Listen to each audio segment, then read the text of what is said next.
कर दें, ऑन कर दें। अच्छा जी, क्लास अब तक जो हमने 2 क्लासेस के अंदर बात की है, वैसे तो हमने 2 बातें की हैं about cost classification and cost behaviour, लेकिन हमारे सबसे काम की बात जो पहला टॉपिक हम स्टार्ट करने जा रहे हैं इज अबाउट कॉस्ट क्लासिफिकेशन। मैंने आपसे कहा था कि एक ऐसा बिजनेस जो ये सारे काम नहीं करता, उसकी और हमारी अंडरस्टैंडिंग में जाहिर सी बात है फर्क होगा। कारोबार में, मैन्युफैक्चरिंग के अंदर, कॉस्टिंग के अंदर कॉस्ट का खानदान क्या है, कॉस्ट की ट्रेसेबिलिटी क्या है, ये बहुत मटेरियल किस्म की होती है चीज। हमने हमारी कॉस्ट को 2 बड़े हिस्सों के अंदर डिवाइड किया हुआ था, डायरेक्ट कॉस्ट और इनडायरेक्ट कॉस्ट। हर वो कॉस्ट को हम डायरेक्ट कॉस्ट क्लासिफाई किया करते थे जिसका खर्चा, जिस वजह से वो खर्चा हो रहा है, उस प्रोडक्ट के अंदर इजीली इकोनॉमिकली आइडेंटिफाइबल है। मैं आसान जबान में अगर मुझे किसी के सामने नॉन टेक्निकल वर्ड यूज करने हो, आप लोगों के सामने तो टेक्निकल वर्ड यूज करना मेरी मजबूरी भी है, क्योंकि जाहिर सी बात है आप लोगों ने एग्जाम देना है at the end of the day. आप लोग लेमैन तो नहीं है, आप लोगों ने सीए बनना है। लेकिन अगर कोई लेमैन मुझसे पूछे, जाहिर सी बात है कोई मेडिकल की फील्ड का बंदा हो या जिसको नहीं पता हो, वो बोले यार ये इकोनॉमिकली ट्रेसेबल थोड़ा मुश्किल इंग्लिश में आ गया, थोड़ा सा आसान जबान में बताएं, तो मैं सिर्फ उसको ये बोल दूंगा कि यार मुझे एक बात बताओ, किसी भी प्रोडक्ट के अंदर जो मेन कॉस्ट आइटम हो जो आपको नजर आ रहा हो, वो कॉस्ट आइटम जो जिसकी वजह से वो प्रोडक्ट बन रहा है, वो उसकी डायरेक्ट कॉस्ट में आना स्टार्ट हो जाएगा। मिसाल के तौर पे फर्नीचर के अंदर अगर लकड़ी का बना हुआ है, वुड जो है वो उसकी डायरेक्ट कॉस्ट के अंदर आना स्टार्ट हो जाएगा। क्यों सर? बेसिकली पूरे कॉस्ट में अगर 1 लाख रुपए का आपका फर्नीचर है तो उसके अंदर सर तकरीबन आप समझे कि 50-60 हजार रुपए का जो है वो उसका रॉ मटेरियल आपके पास होगा। दूध पत्ती चाय के अंदर दूध एक मेन कॉस्ट कंपोनेंट है जो प्रोडक्ट के अंदर आइडेंटिफाई हो रहा है। तो सिमिलरली हर प्रोडक्ट के अंदर कोई एक मेजर कंपोनेंट ऐसा होता है जो आइडेंटिफाइबल होता है। फॉर इंस्टेंस लाहौर के अंदर एक ब्रांडेड कॉफी शॉप जो है वो खुली थी, आपको याद होगा, लोगों ने लाइन लगा दी थी और जो लाइन में खड़े नहीं हो सके उनके धुएं निकल गए, उन्होंने भी इंटरनेट पे जो है वो लाइन लगा दी टिम हॉर्टन्स के नाम से।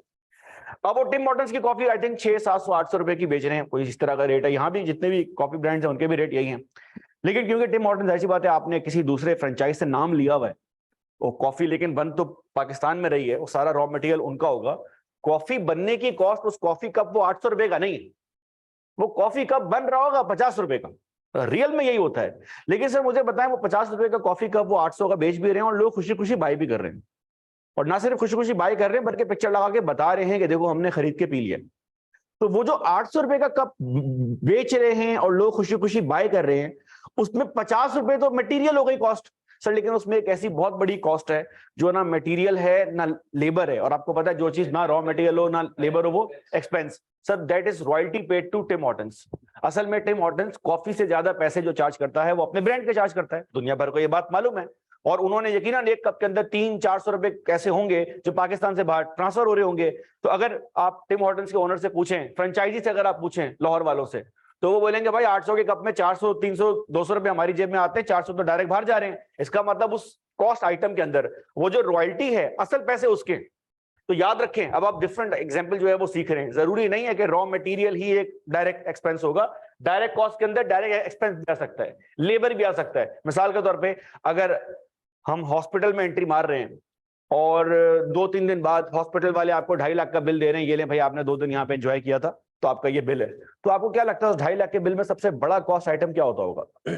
डॉक्टर की फीस, सर्जरी की फीस, मेडिकल के टेस्ट। इसका मतलब अगर मैं यूं बोलूं, हॉस्पिटल के केस में अगर 2.5 लाख का बिल बना है ना, तो उसमें मटेरियल 50-60 हजार का भी नहीं, 10-20 हजार का भी नहीं होगा। मटेरियल के अंदर वहां क्या आ रहा होता है? ग्लव्स जो उन्होंने आपको दिए हैं, टिश्यू पेपर जो दिया है, खाना आपको दिया है, वो ना होने के बराबर है। असल पैसे वो किस चीज के चार्ज कर रहे होते हैं? डायरेक्ट लेबर और डायरेक्ट एक्सपेंस, मतलब सर्जन, डॉक्टर, फीस वगैरह, टेस्ट वगैरह, इन सब चीजों को। तो याद रखें, company to company percentage of weight change हो रहा होता है, लेकिन डायरेक्ट कॉस्ट वो है जो प्रोडक्ट के अंदर ट्रेस हो सकती है। इनडायरेक्ट कॉस्ट सर, हर वो खर्चा जो कंपनी इनकर तो कर रही है लेकिन वो खर्चा प्रोडक्ट के अंदर ट्रेस नहीं हो पा रहा, वो खर्चा एक से ज्यादा प्रोडक्ट्स के अंदर हो रहा है। अब इसका सबसे बड़ा प्रॉब्लम हमारे पास क्या आएगा सर? इसका सबसे बड़ा प्रॉब्लम ये आएगा कि जब हमने ये सिलेबस स्टार्ट किया था ना, तो ये सिलेबस स्टार्ट करते वक्त मैंने आपको बोला था कि हर टॉपिक के अंदर आपने सिर्फ एक काम ही करना है, आपने सेट को ये बताना है कि प्रोडक्ट बन कितने का रहा है। और प्रोडक्ट बन कितने का रहा है का मतलब बेसिकली हमारी जबान में ये होता है कि आपके हर एग्जाम की रिक्वायरमेंट के अंदर आप लोगों ने कॉस्ट कार्ड बनाना है। आज मैं पहली क्लास में कॉस्ट कार्ड बना रहा हूं। सर ये पहली क्लास कब से हुई? ये तो 3rd क्लास है। बेटा आपका ऑफिशियल सिलेबस जो है वो आज से स्टार्ट हो रहा है। आज से 2 दिन पहले जो आपने किया वो कोई पर्टिकुलर टॉपिक नहीं था, वो टॉपिक के अंदर इस्तेमाल होने वाले कंपोनेंट्स हैं। अगर किसी का मन हो बुक रीडिंग का तो आप अपने बुक का पहला चैप्टर जाके रीड कर सकते हैं, कॉस्ट क्लासिफिकेशन बिहेवियर उसके अंदर होगा, लेकिन आपको पूरे सिलेबस के अंदर मिलेगा। आज हम पहली क्लास में कॉस्ट कार्ड बना रहे हैं और इसके बाद हम हर क्लास के अंदर कॉस्ट कार्ड बना रहे होंगे, हर क्लास के अंदर। सर कॉस्ट कार्ड से मुराद सिर्फ ये है कि एक यूनिट जो हमारे पास बन रहा है, एक प्रोडक्ट जो हमारे पास बन रहा है, उसकी पर यूनिट कॉस्ट क्या आ रही है। तो किसी भी प्रोडक्ट में कॉस्ट क्या क्या होती है सर, सबसे पहले उस प्रोडक्ट में अंदर होता है डायरेक्ट मटेरियल। एज्यूम कर लो डायरेक्ट मटेरियल खर्च हो रहा है 20 रुपए का, एज्यूम कर लो डायरेक्ट लेबर खर्च हो रहा है 50 रुपए का, सर एक्सपेंस एज्यूम कर लो खर्च हो रहा है 30 रुपए का। इस सारी कॉस्ट को आप लोग क्या बोला करते थे? Prime cost. ऐसे ही है सर। अगली चीज आपके पास है ओवरहेड्स, प्रोडक्शन ओवरहेड्स, जिसमें 3 चीजें आती हैं। कौन कौन सी? अच्छा, अब आपने कल ये बात भी सीख ली थी शुरू की 2 क्लासेस के अंदर कि जो प्रोडक्शन ओवरहेड्स आपके पास होते हैं, प्रोडक्शन ओवरहेड्स तो कॉस्ट क्लासिफिकेशन है, लेकिन हम कॉस्ट को 2 हिस्सों में और ब्रेक करते हैं, which is known as cost behaviour. तो आपने ये बात सीख ली हुई है कि सर जिसको हम प्रोडक्शन ओवरहेड बोलते हैं उसकी भी 2 किस्में होती हैं। कौन कौन सी? Very good. एक प्रोडक्शन ओवरहेड वो है जो वेरिएबल है और एक प्रोडक्शन ओवरहेड वो है जो फिक्स है। अगर कोई बंदा भूल गया है तो मैं उसको हाथ क्या याद जो है वो दिला देता हूं। इस वक्त हम जो क्लास के अंदर बैठे हुए हैं, हमारा जो बिजली का बिल और एसी का बिल बन रहा है, ये क्या है हमारे लिए? क्योंकि ये एसी प्रोडक्शन में डायरेक्ट इस्तेमाल नहीं हो रही। लाइक आप में से कोई बता नहीं सकता कि इसने तकरीबन 100 रुपए की ठंड की है इस्तेमाल, इसने 200 रुपए की जो है वो लाइट की है इस्तेमाल। ये कॉस्ट हर बंदा इस्तेमाल कर रहा है। आप लोग बाहर निकल जाएंगे, दूसरी क्लास आ जाएगी, टैक्स वाले आएंगे, FR1 वाले आएंगे, ये कॉस्ट शेयर हो रही है। लेकिन ये कॉस्ट है क्या? क्यों सर? जितने घंटे क्लास ऑन होगी उतने घंटे। और सर दूसरी हमारे पास फिक्स कॉस्ट में आ जाएगा हमारे पास। आज अगर क्लास ना होती तो क्या हमारा मालिक मकान 1 दिन का रेंट माफ करता? तो इसका मतलब ओवरहेड भी 2 हिस्सों में होते हैं। अच्छा, वेरिएबल फिक्स के बारे में आपको आइडिया आपको ये है, वेरिएबल कॉस्ट वो है कि अगर प्रोडक्शन होगी तो इनकार होगी, और फिक्स कॉस्ट प्रोडक्शन होने ना होने के ऊपर डिपेंड। इसका मतलब प्राइम कॉस्ट अगर मेरी 100 रुपए आ रही है तो इस प्राइम कॉस्ट में मुझे ओवरहेड ऐड करने हैं, लेकिन अब मैं कर ये रहा हूं कि मैं ओवरहेड को 2 हिस्सों में ब्रेक कर रहा हूं। किन 2 हिस्सों में? पहला हिस्सा मैंने बनाया वेरिएबल प्रोडक्शन ओवरहेड का, हर वो एक्सपेंडिचर जो इनडायरेक्ट है लेकिन डिपेंड कर रहा है प्रोडक्शन के ऊपर। अच्छा, direct material, direct labour expense तो डिपेंड ही प्रोडक्शन के ऊपर करता है। प्राइम कॉस्ट, डायरेक्ट कॉस्ट तो वेरिएबल ही होती है। क्यों? अगर मैं आपको बोल रहा हूं कि चाय पत्ती, दूध पत्ती के अंदर पत्ती और दूध रॉ मटेरियल हैं, डायरेक्ट मटेरियल हैं, और वो जो पेपर कप है वो डायरेक्ट एक्सपेंस है, तो अगर मैं दिन में 1000 कप सेल करूंगा तो मेरी कॉस्ट 1000 के हिसाब से आएगी। अगर मैं दिन में 200 कप सेल करूंगा तो मेरा दूध, पत्ती, पेपर कप कम यूज होगा। अगर मैं किसी दिन चाय का होटल बंद कर दूंगा तो मेरा कोई माल रॉ मटेरियल खर्च। इसका मतलब कि ये prime cost in reality direct cost आपकी वेरिएबल होती है और प्रोडक्शन के ऊपर जो है वो डिपेंड कर रही होती है। सर मिसाल के तौर पे मेरी वेरिएबल प्रोडक्शन कॉस्ट आ रही है 50 रुपए और मेरी टोटल प्रोडक्शन कॉस्ट अब तक हो गई है, इसको मैं बोल रहा हूं टोटल वेरिएबल प्रोडक्शन कॉस्ट 150 रुपए। अगली कॉस्ट बड़ा मेरे पास जो है ना वो प्रॉब्लम है। हमने एक कॉफी शॉप खोल के रखा हुआ है, टिम हॉर्टन्स नहीं है तो हम सस्ते रेट के अंदर बेचेंगे, लेकिन एक कॉफी कप बनाने पे हमें 150 रुपए खर्चा आ जाता है। मसला ये है कि हमारे पास एक रेंट भी है, और जिस दुकान के अंदर हमने रेंट लिया हुआ है, जिस जगह पे हमने शॉप खोली हुई है, उसका रेंट 5 लाख रुपए है। तो अब मैं अगर यहां पे जाके 5 लाख रुपए ऐड कर दूं तो मेरे पास एक कॉफी कप की कॉस्ट हो जाएगी 5,150,000 रुपए, और इसमें अगर मैं अपना 1000 का प्रॉफिट भी ऐड करूं तो ये 5,01,500 रुपए जो है वो बन जाएगी। कस्टमर मेरे पास आएगा और मैं कस्टमर को कॉफी कप बेचूं और वो पीने के बाद पहला घूंट लेके बोले गुड यार, है कितने की? 5 लाख की। वो सारी कॉफी उसके मुंह से बाहर आ जाएगी। वो पूछेगा आपसे, भैया ये आपने 5 लाख बनाया कैसे? तो हम उसको बताएंगे भाई कोई मसला नहीं है, ब्रेकअप हम आपको देंगे, 20 रुपया ये, 50 रुपया ये, 30 रुपया ये, वेरिएबल बिजली का बिल, 5 लाख का रेंट। तो वो बंदा वो कॉफी कप आपके मुंह पे मार देगा। वो आपको ये पूछेगा, भाई मुझे एक बात बताओ, क्या ये तुमने पूरी की पूरी जगह पूरे महीने के लिए मुझे कॉफी बनाने के लिए खोल के रखी थी? मेरा क्या है कसूर? और अभी ये बहस हो ही रही थी, इतनी देर में दूसरा कस्टमर आया। क्या नाम तुम्हारा? दूसरा कस्टमर मुस्तफा आया। मुस्तफा ने कहा यार एक कॉफी कप देना, उसने कॉफी कप दिया। मुस्तफा ने भी घूर मारा, कितने पैसे हुए? उसने कहा सर आपके हो गए 150। भाई 150 क्यों? 150 इसलिए कि वो रेंट की कॉस्ट हमने पहले वाला से जो है वो रिकवर कर ली। तो पहले वाला जो खड़ा होगा कॉफी कप अपना लेकर, वो बोलेगा भाई मेरा क्या कसूर है कि तूने रेंट की कॉस्ट मुझसे रिकवर की है, सिर्फ मेरा ये कसूर है कि मैं पहला कस्टमर हूं। तो आपको पता है अगर मैं सारी रेंट की कॉस्ट पहले कस्टमर से रिकवर कर लूं या किसी एक से रिकवर कर लूं, दैट वुड बी अनफेयर। तो दुकानदार आइडिया देगा मुस्तफा को। दुकानदार बोलेगा भाई बात सुनो, तुमने 1 कप पिया है, 1 कप अली भाई ने पिया है, दोनों आधे आधे पैसे बांट लो, 2.5 लाख 150 तुम दे दो, 2.5 लाख 150 जो है वो तुम दे दो। लेकिन मसला ये है कि आपके पास 2 कस्टमर नहीं होंगे, 3 कस्टमर नहीं होंगे। तो इसको मुस्तफा और अली ने दुकानदार को समझाया कि बात सुन, तेरे पास पूरे महीने में क्या हम ही आएंगे? उसने कहा नहीं, बहुत सारे लोग आएंगे। तो उसने कहा भाई सबसे पैसे रिकवर करो ना। तो दुकानदार ने कहा वो अभी तक आए नहीं है, जब वो आएंगे हम तब रिकवर करेंगे। अब दुकानदार अगर तो हमें बिजली बेच रहा होता तो वो ये काम कर सकता था, लेकिन नॉर्मल कोई भी बिजनेस ये काम नहीं कर सकता कि वो कस्टमर को प्रोडक्ट बेच दे और कस्टमर प्रोडक्ट यूज कर ले, घर चला जाए और 3 महीने बाद वो कंपनी फोन करके बोले जी वो आप 3 महीने पहले हमारे पास आए थे, आपने हमारे पास कॉफी का कप पिया था, वो हमने कॉस्टिंग की है, वो 200 रुपए का कप नहीं है, वो हमें 800 रुपए का पड़ा है, तो 600 रुपए और दे दें। आप देंगे? नहीं देंगे। लेकिन के इलेक्ट्रिक आपके साथ ये काम कर सकती है। क्यों? आप चाहें तो चेक कर लें, अपने घर वालों से पूछें, अब्बा से पूछें, वो खुशी भी होगी उनको आप पूछ रहे हैं बिजली के बिल के बारे में, वरना नॉर्मली वो आपको बोल रहे होते हैं एसी ऑफ कर भाई। लेकिन आप अब्बा से पूछें, वो आपको बताएंगे कि बेटा इस महीने के बिजली के बिल में पिछले महीने के अगस्त के महीने का बिजली का बिल भी है। क्यों?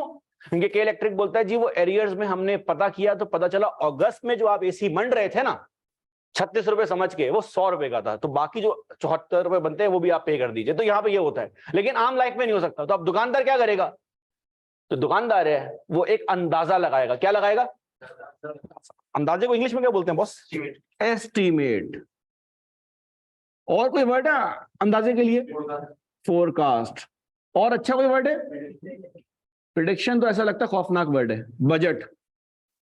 किसी को बोलो ना एस्टीमेट ये है, फोरकास्ट ये है, अप्रोक्सीमेटली नहीं, बजट ये है, तो उसको लगता है सर्टेनिटी की बात है, हालांकि है सबका सब सेम। सर फोरकास्ट हमने बोला भाई तू अंदाजा लगा, तुक्का लगा, कितने लोग आएंगे किसी को पता नहीं है, अंदाजा है, और कोई भी मुस्तकबिल में झांक के देख नहीं सकता। अंदाजों की सबसे अच्छी बात यह है, डिफॉल्ट यह है कि आपका अंदाजा हमेशा गलत होगा। और ऐसा नहीं है कि आपके अगेंस्ट ही होगा गलत, आपके फेवर में भी गलत हो सकता है। बहुत सारे बच्चे एग्जाम देके आते हैं, बाहर निकल के बोलते हैं लैप्स, तीनों में हो जाते हैं पास। कुछ तो झूठ बोल रहे होते हैं, कुछ के लिए वाकई सरप्राइज भी होता है। कुछ लोग इंटरव्यू जो है वो देकर आते हैं, उम्मीद होती है कि जॉब नहीं होगी, लेकिन हो जाती है। तो अंदाजा कहीं भी आपके पास जा सकता है। अंदाजे का पूछा तो उसने कहा हमारा अंदाजा है कि महीने में 10,000 कॉफी कप बिक सकते हैं। अब ये 10,000 कॉफी कप जो बिक सकते हैं ये अंदाजा है। तो पता है क्या होगा, जब मैं कॉस्ट कार्ड बनाऊंगा, मुझे यहां पर इशू नहीं है, यहां पर कस्टमर से पैसे रिकवर नहीं कर सकता। तो मैं क्या करूंगा, ये फिक्स कॉस्ट को रिकवर करने के लिए मैं एक रेट निकालूंगा जिसे हमारी जबान में कहा जाता है OAR, also commonly known as overhead absorption rate. मैं बोलूंगा पूरे महीने की एक्सपेक्टेड कॉस्ट क्या थी। अब एक कस्टमर तो नहीं पी रहा कॉफी, इस दुकान का जो हम रेंट पे कर रहे हैं हजारों कस्टमर बैठ के पी रहे हैं, तो एक अंदाजा है कि 10,000 कस्टमर कॉफी बैठ के पी रहा होगा। तो अगर इस अंदाजे की बेस पर 5 लाख को मैं 10,000 से डिवाइड करूं तो मेरा बेटा पर यूनिट कॉस्ट क्या आ रही है? 50 रुपए। मेरे कॉफी कप की कॉस्ट जो है वो कितनी हो जाएगी? 200 रुपए। एज्यूम करें 200 रुपए के अंदर मैं अपना जायज मुनाफा ऐड कर रहा हूं 100 रुपए का, और पर यूनिट प्राइस क्या हो गई कॉफी कप की? 300 रुपए। अब पता है क्या होगा, जब जब एक कस्टमर मेरी शॉप पर आएगा और कॉफी कप मुझसे लेगा और मुझसे 300 रुपए चार्ज करूंगा, तो 300 रुपए के हिस्से बनेंगे। कैसे? सर इस 300 रुपए में 100 रुपया जाएगा हमारी जेब में। क्यों? ये प्रॉफिट है। मेरे हाथ में कितना रह गया? सर इस 300 रुपए में 20 रुपया जाएगा सप्लायर को। कितना रह गया मेरे हाथ में? सर इस 180 में 50 रुपया जाएगा मजदूर को। मजदूर को बोलेंगे जा भाई भाग, तूने कॉफी बनाई है, खुश रहे। कितने रह गए मेरे हाथ में? कप वाले को 30 रुपए देंगे, कितने रह गए मेरे हाथ में? 100 रुपए। 50 रुपए बिजली के बिल को देंगे, कितने रह गए मेरे हाथ में? आखिरी 50 का नोट। ये 50 किस चीज के हैं? रेंट के। रेंट मैंने अभी पे करना है। रेंट आपने अभी पे नहीं करना, रेंट आपने महीने के। मैं ड्रॉर खोलूंगा, 50 रुपए का नोट इसके अंदर फेंक दूंगा। ध्यान करना जरा प्लीज। दूसरा कस्टमर आएगा, कॉफी लेगा, बदले में क्या देगा? 300 रुपए। 300 रुपए में सब कुछ वही होगा। 100 रुपए मेरी जेब में, 20 रुपए सप्लायर के पास, लेबर के पास, बिजली का बिल। ड्रॉर खोलूंगा, कितने फेंक दूंगा? 50 रुपए। ड्रॉर में कितने पैसे हो गए? क्यों 100 रुपए क्यों हो गए? क्योंकि मैंने 2 प्रोडक्ट बेचे हैं। मेरा अंदाजा क्या, मैंने कितने कस्टमर को बेचना है। एज्यूम करो मेरा अंदाजा सही बैठ गया और मैंने महीने में 10,000 कस्टमर को ही बेचा, तो 50,000 मल्टीप्लाई बाय 10, गल्ले में कितना पैसा रखा हुआ है? महीना एंड होगा, मालिक मकान आएगा, मालिक मकान का क्या नाम है? 7 भाई आए, मैंने गल्ला खोला, 5 लाख निकाले, 7 को रेंट दिया, 7 ने मुझे सलाम किया, वालेकुम सलाम, अल्लाह हाफिज, हो गया। लेकिन अगले महीने 10,000 के बजाय 8,000 कस्टमर आए, तो जब मैं महीने के एंड पे गल्ला खोलूंगा, महीने के एंड पे जब मैं गल्ला खोलूंगा तो कितने पैसे होंगे अंदर? 4 लाख रुपए। क्यों सर? हर कस्टमर को हर कप पे 50 रुपए आप गल्ले के अंदर फेंक रहे हैं। क्या मैंने कोई मुश्किल बात की है? कोई इंग्लिश में बात की है? नहीं, सिंपल बात है, रियल में यही होता है। लोग इसको पता नहीं क्या बना देते हैं, ये पूरा एक 5-5 मार्क का सवाल आता है, ओवर अंडर एब्जॉर्ब, हमने उसका इंट्रोडक्शन दिया है। तो 8,000 कप मैंने बेचे, हर कप पे 50 रुपए जेब में जा रहा है, गल्ला खोलूंगा कितने पैसे होंगे? 4 लाख। इसे कितने देने हैं मैंने? तो अब मैं से 4 लाख दूंगा तो ये एक्सेप्ट नहीं करेगा, ये बोलेगा लाख रुपए और दो। अब क्या करूंगा मैं? अब मैं अपनी जेब से लाख रुपए निकालूंगा, प्रॉफिट से लाख रुपए जो है वो निकालूंगा और इसको दूंगा। सर हुआ क्या? सर आपका अंदाजा गलत हो गया, गलत आपके अगेंस्ट हो गया, तो आप अपने प्रॉफिट से उसको माइनस करेंगे। अच्छा, लेकिन तीसरे महीने बारिशें होना स्टार्ट हो गई, मार्च के महीने में, और जब मंड के बारिश होना स्टार्ट हुई तो लोगों ने कॉफी बहुत पी, खुद भी पी, अपने साथ किसी और को भी लेकर आए। अगले महीने 20,000 कप कॉफी के सेल हो गए, हर कप के अंदर 50 रुपए का रेंट रिसीव कर रहा था। तो जब 20,000 कप सेल होंगे और गल्ला खोलूंगा तो कितने पैसे होंगे अंदर? 10 लाख रुपए है पड़ा हुआ। तो इसमें से 7 को कितने पैसे दूंगा? 5 लाख रुपए। और बाकी 5 कहां जाएंगे? जेब में जाएंगे। ये क्या होगा? बोला जाता है, नाम याद करने की जरूरत नहीं है, लेकिन आपको आइडिया हो गया। अभी मैं आपको ये भी नहीं बता रहा कि इसमें अच्छी बात कौन सी थी, बुरी बात कौन सी थी। सो माय पॉइंट इज, इस कॉस्ट कार्ड में सबसे बड़ा फड्डा क्या होता है? और इस फिक्स कॉस्ट को, प्रोडक्शन ओवरहेड को, हम अंदाजे की बेस पे प्रोडक्ट में ऐड करते हैं। तो ये इंग्लिश में क्या लिखा हुआ है, जरा रीड करके मुझे प्लीज जो है वो सुनाना साथ भाई। They are allocated to each job based on estimate. अब मैं थोड़े वर्ड चेंज कर दूं, मैं इसके वर्ड दोबारा चेंज कर रहा हूं, बात एक ही है। They are absorb to each process based on an estimate. तो इंग्लिश में जो है ना ये लिखा हुआ, इसका क्या मतलब है? इसका ये मतलब है जो मैंने बोर्ड पे भी आपको समझाया कि आपने अंदाजे की बेस पे कॉस्ट के अंदर एब्सॉर्ब करना है। क्या ये बात यहां पे क्लियर होती है? तो काइंडली एक काम ये करें, इस पॉइंट के नीचे अपने रजिस्टर में एरो बनाएं और एरो बना के कॉस्ट कार्ड छाप लीजिए। और देसी जबान में ये बात नोट कर लें कि कॉस्ट कार्ड के अंदर फिक्स ओवरहेड एस्टिमेट की बेस पर ऐड होती है। कॉस्ट कार्ड के अंदर फिक्स ओवरहेड कॉस्ट एस्टिमेट की बेस पर ऐड होती है।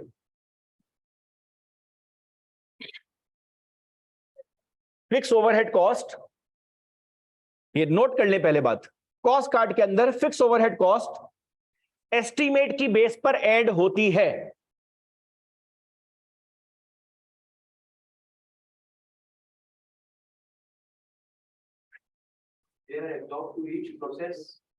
यस, कॉस्ट कार्ड में फिक्स ओवरहेड कॉस्ट एस्टिमेट की बेस पर ऐड होती है।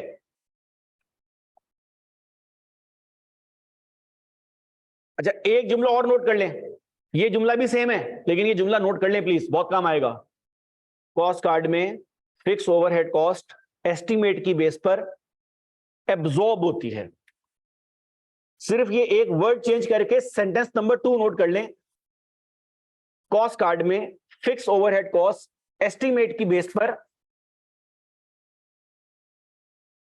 एब्सॉर्ब होती है।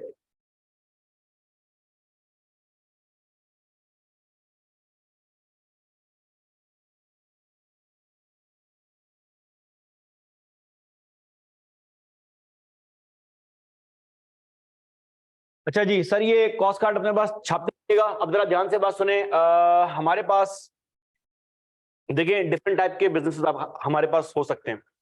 अभी मैंने बात की नेचर ऑफ बिजनेस की। कॉस्टिंग सिस्टम में कॉस्ट कार्ड बनाने के लिए, पीछे वाले बच्चे बात सुनो बेटा, कॉस्ट कार्ड बाद में बनता है। कॉस्ट कार्ड बनने से पहले आपको यह मालूम होना चाहिए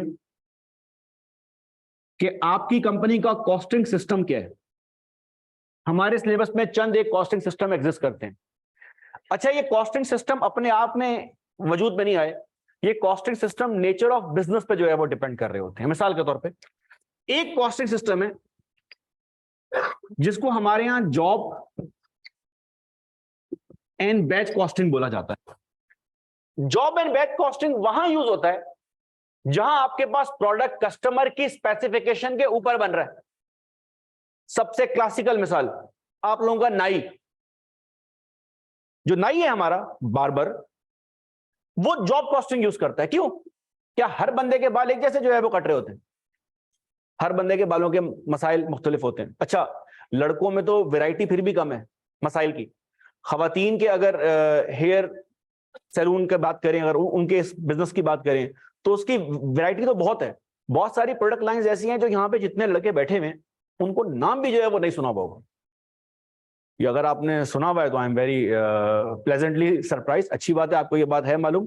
लेकिन उनकी प्रोडक्ट लाइन बहुत लंबी है। लाइक अभी मुझे भी नहीं पता था, एक कुछ अरसे पहले हमें पता चला कि भाई वो खवातीन के बालों में एक चीज होती है जैसे स्टेक्स बोलते हैं। हम तो खाने वाली समझते थे। अब हमने किसी से पूछा स्टेक्स क्या होती है, तो उन्होंने हमें बताया कि भाई, अब ऐसी बात है, लेमैन टर्म में एक्सप्लेन किया तो उन्होंने कहा एक बाल छोड़ के एक बाल पे रंग मारते हैं, उसको स्टेक्स बोलते हैं। तो हमने कहा होती होगी भाई, वो स्टेक्स 25, 30, 35 हजार की भी हो रही होती है। अब देखें, बड़ी एक प्रोडक्ट लाइन है। तो हर कस्टमर जो शॉप में जा रहा है वो स्टेक्स अपने तो करवाने नहीं जा रहा। ये अगर हम अपनी बात करें, आदमियों की बात करें, सर हमें तो ये इंग्लिश वाले वर्ड नहीं समझ आ रहे, हमारे यहाँ क्या होता है बेटा, हमारे यहाँ भी बालों की मुख्तलिफ होती है किस्में। कुछ भाइयों के बाल इतने होते हैं कि वो सब सीट पे बैठ के बोलते हैं बाल काट दो, तो नाई भी ढूंढ रहा होता है कहां से काटने। और कुछ के बाल स्ट्रेट होते हैं, कुछ को जरा फैशन बनाना होता है, हल्की सी मालिश भी कर दो, अलग अलग पैसे चार्ज कर रहा है, ठीक है ना। जॉब कॉस्टिंग, नाई आपका जॉब कॉस्टिंग यूज कर रहा है।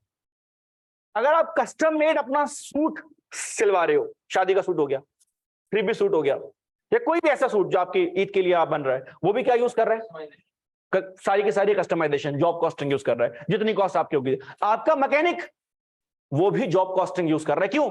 आप मैकेनिक के पास जाते हो, यार गाड़ी मसला कर रही है, आवाज आ रही है, सही कर दो, कितने पैसे होंगे? वो आगे से क्या बोलता है? इंजन खुलेगा फिर बताऊंगा। क्यों?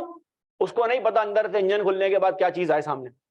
अच्छा, हॉस्पिटल्स के अंदर भी पेशेंट के साथ भी देखा जाए तो ये जॉब कॉस्टिंग ही हो रही होती है। मैं भी अभी कुछ दिन पहले वाइफ के किसी मसले के लिए गया था।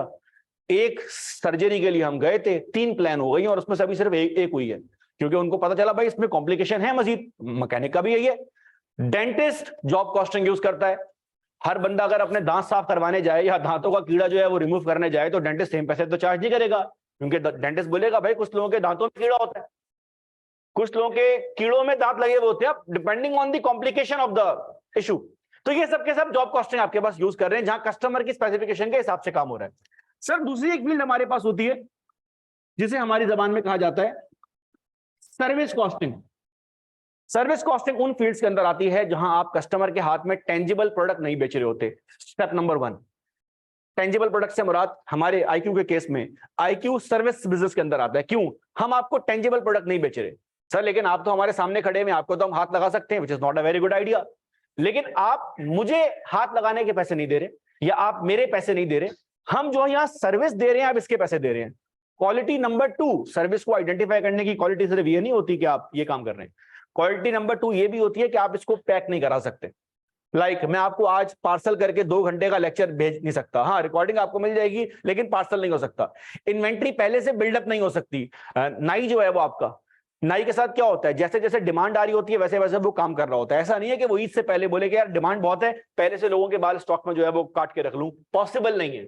प्लस सर्विस कॉस्टिंग के अंदर आपके पास एक प्रोडक्ट यूनिट नहीं होता, 2 होते हैं, जिसको हमारे यहाँ एक अलग नाम से जो है वो बुलाया जाता है। मिसाल के तौर पर कोरियर वाला, जब आप कोरियर वाले के पास जाएं कि यार ये मुझे आइटम बेचना है लाहौर, आपसे किस बेस पर पैसे चार्ज कर रहा होता है? सिर्फ वेट की बेस पर। इसका मतलब कि अगर मैं 4 किलो का आम का थैला लाहौर भेजूं और 4 किलो का थैला सैन फ्रांसिस्को भेजूं तो दोनों के पैसे सेम होंगे, अलग अलग होंगे। अच्छा, डिस्टेंस पे भी चार्ज कर रहे हैं। इसका मतलब ये हुआ कि अगर मैं लंदन में कोई 4 किलो का पैकेट भेजूं और लंदन में 1 किलो का पैकेट भेजूं तो दोनों का रेट सेम होगा, अलग अलग होगा। क्यों? यहां क्या हो रहा है? वेट। इसका मतलब कोरियर कंपनी 2 बेसिस पे चार्ज कर रही है। किन 2 बेसिस पे चार्ज कर रही है? वेट एंड डिस्टेंस की बेस पे। होटल वाले भी इस बेस पे चार्ज कर रहे होते हैं। होटल वाले जब स्टे करने जो है वो जा रहे होते हैं तो पर रूम पर नाइट की बेस पे चार्ज करते हैं। अब आपने अगर एक रूम बुक कराया है 30 दिनों के लिए तो 30 दिन के पैसे चार्ज होंगे। अगर आपने 30 रूम बुक कराए हैं एक रात के लिए तो सेम पैसे चार्ज होंगे, क्योंकि आपने रूम बहुत बुक करवा लिया। तो होटल वाले भी दो चीजों पे चार्ज करें, जिसे कंपोजिट कॉस्ट यूनिट बोला जाता है। सर तीसरी हमारी जबान के अंदर आती है कुरियर वाली बात। कुरियर वाले दो बेसिस पे पैसे चार्ज करते हैं आपसे, सिंपल एज दैट। जितना आपका वेट होगा प्लस वो, और जहां आपने भेजना है वो। तो बेसिकली वो जो दो चीजों पे पैसे चार्ज कर रहे हैं, इसे हमारी जबान में कंपोजिट कॉस्ट यूनिट बोला जाता है। मैं नाम इसलिए नहीं बता रहा कि अभी मैं इस टॉपिक को खोल नहीं रहा। सर एक हमारी फील्ड होती है जिसे हमारी जबान में कहा जाता है प्रोसेस कॉस्टिंग। प्रोसेस कॉस्टिंग उन फील्ड्स के अंदर यूज की जाती है जहां प्रोडक्शन कंटिन्यूअसली हो रही होती है। आप में से जो कैम्ब्रिज बैकग्राउंड के बच्चे हैं, उन्होंने शायद इस प्रोसेस कॉस्टिंग का नाम सुना होगा विद द नेम ऑफ, लेकिन वहां जो आपने नाम सुना है, वहां आपने सिर्फ नाम ही सुना है। यहां पर आप उस फ्लो प्रोडक्शन की अकाउंटिंग जो है वो कर रहे होंगे। सर प्रोसेस कॉस्टिंग किन फील्ड्स के अंदर यूज होती है? बेटा हर आइटम जो हमारे आसपास इस्तेमाल हो रहा है ना, के अंदर प्रोसेस कॉस्टिंग यूज हो रही है। ये जितनी शुगर मिल्स हमारे पास हैं, प्रोसेस कॉस्टिंग यूज कर रही हैं। ये जितनी भी हमारे पास ऑयल रिफाइनरीज हैं, प्रोसेस कॉस्टिंग यूज कर रही हैं। जितने हमारे पास फार्मा मैन्युफैक्चरर्स हैं, प्रोसेस कॉस्टिंग आपके पास यूज कर रहे हैं। जितनी हमारे पास इलेक्ट्रिसिटी जनरेशन कंपनीज हैं, प्रोसेस कॉस्टिंग यूज कर रही हैं। और हमारे पास जितनी की जितनी एफएमसीजीज हैं, ये भी प्रोसेस कॉस्टिंग यूज हैं। जिन लोगों को नहीं पता प्लीज अपने पास नोट कर लें, कोई शर्म और हर्ज की बात नहीं है। एफएमसीजीज का मतलब होता है fast moving consumer goods.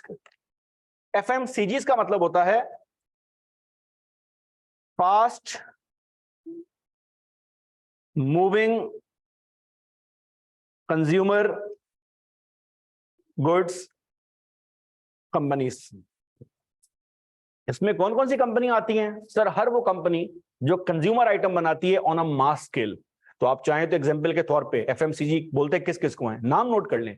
Nestle FMCG है, पानी की बोतल, बच्चों के दूध के डब्बे, चॉकलेट्स, नेस्ले वाले के सारा आइटम मास स्केल के ऊपर जो है वो करते हैं प्रोड्यूस। दूसरी कंपनी का नाम नोट कर लें, पेप्सी। पेप्सी वाले 7 अप की बोतलें, पेप्सी की बोतलें, लेस चिप्स, ये सब मास स्केल पे करते हैं प्रोड्यूस। और उसके बावजूद भी कभी आप शॉप में जाएं तो लेस के चिप्स शॉर्ट हो जाते हैं। उनकी डिमांड का लेवल ये है। सर तीसरा आप यूनिलीवर का नाम नोट कर लें। हमारे तो पूरे घर में, हर बंदे के घर में यूनिलीवर का हर प्रोडक्ट जो है वो इस्तेमाल हो रहा होता है। Sir similarly Procter and Gamble का नाम यूज कर ले, पीएनजी। आपने वो डॉक्टर सेफगार्ड साबुन का नाम सुना होगा, बच्चों के डायपर्स जो आते हैं पैम्पर, उसका नाम सुना होगा। एरियल प्रोडक्ट का आपने नाम सुना होगा, ये सारे पीएनजी के। एंग्रो का नाम नोट कर लें, कोका कोला का नाम नोट कर लें। ये सारी की सारी एफएमसीजीज हैं, जाइंट हैं ये सारे के सारे। एंग्रो फूड पूरा एक उनका कॉर्पोरेट है डिवीजन, जिसके अंदर एंग्रो के मल्टीपल फूड आइटम है। ओमो आइसक्रीम का नाम सुना हुआ है? एंग्रो वालों की है प्रोडक्ट। नहीं मुझे नहीं पता, अगर भेज दिया हो तो स्टार्ट उन्होंने किया था। एंग्रो के भी बहुत सारे फूड आइटम है। या चले मैं आपको एक और अच्छा बताता हूँ ना, आप अगर fast moving consumer KNN note कर लें।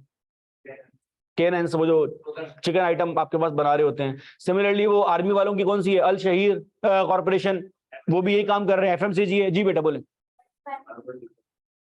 फार्मा मैन्युफैक्चरर, टेक्सटाइल वाले आपके जो काम कर रहे हैं नोट कर ले, टेक्सटाइल सेक्टर फास्ट मूविंग के अंदर आता है।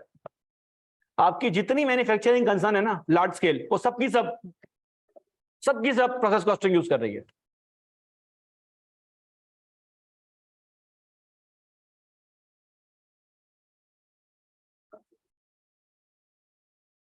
वो सबकी सब प्रोसेस कॉस्टिंग यूज कर रही है।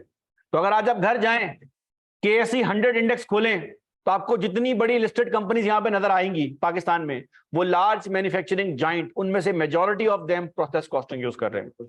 सर एक सवाल आपसे मेरा, इंडस मोटर्स क्या क्या यूज कर रहा है? इंडस मोटर पता है ना क्या बनाता है? होंडा वाले क्या बनाते हैं? पार्क सुजुकी क्या बनाता है? हाइनो पार्क क्या बनाता है? ये सब ऑटो सेक्टर के अंदर आते हैं। ये कौन सा कॉस्टिंग सिस्टम यूज कर रहे होंगे? Job costing, batch costing, service costing के प्रोसेस कॉस्टिंग? अच्छा सर्विस कॉस्टिंग तो नहीं है, क्यों? प्रोडक्ट के पैसे चार्ज कर रहे हैं सर। हाँ सर, अगर वो गाड़ी यूबर में इस्तेमाल हो रही है, टैक्सी के तौर पे इस्तेमाल हो रही है, सर्विस कॉस्टिंग के अंदर आएगी। Agreed sir. लेकिन जहाज बोल रहा हूँ, ये जो आपका गाड़ी है, सर्विस कॉस्टिंग में नहीं आएगी, प्रोसेस में आएगी। क्यों वजह? सर प्रोसेस में इसलिए नहीं आएगी कि प्रोसेस कॉस्टिंग में वो आइटम आते हैं जो बहुत लार्ज स्केल होते हैं, और जो एक ही स्टैंडर्ड होता है, मतलब कोका कोला की जो बोतल है प्रोसेस कॉस्टिंग में आएगी। क्यों? मार्च के महीने में जो बोतल बनेगी ना, अप्रैल के महीने में भी सेम बोतल आपके पास बन रही होगी और अनलिमिटेड क्वांटिटी के अंदर माल बन रहा होगा। मशीन ऑन है, माल ऐड हुए जा रहा है, हुए जा रहा है, हुए जा रहा है, वहां से माल बाहर आ रहा है। ये लोग यूज करते हैं बैच कॉस्टिंग। क्यों? क्योंकि टोयोटा एक जैसी सारी गाड़ियां नहीं बनाता। लाइक आपने शायद न्यूज में सुन लिया होगा, इस महीने टोयोटा वालों की जो बड़े हायर एंड मॉडल्स हैं उनकी सेल ज्यादा हुई है as compare with lower end models. मतलब वो जो सस्ती गाड़ियां समझी जाती थी, सस्ती गाड़ियों की सेल कम हुई है, महंगी गाड़ियों की सेल ज्यादा हुई है। वैसे ये रियलिटी है उस्ताद। जब ये कोविड आया था तो वो जो सस्ते स्कूल हुआ करते थे बेचारे, वो बंद हो गए। जो महंगे स्कूल थे उन पे आंच नहीं आई, क्योंकि उनका जो कस्टमर था उसके पास कोविड के दिनों में भी बहुत पैसा था। उनका बच्चा तब भी स्कूल जा रहा था, फीस तब भी पे हो रही थी। तो याद रखें, अगर आप पाकिस्तान में पाकिस्तान की लीड क्लास को माल बेच रहे हैं तो आपके बिजनेस पे कभी बुरा वक्त नहीं आएगा, क्योंकि आपके कस्टमर पे कभी बुरा वक्त नहीं आ रहा। आपके कस्टमर तब भी आपसे जो है वो शॉपिंग कर रहा है।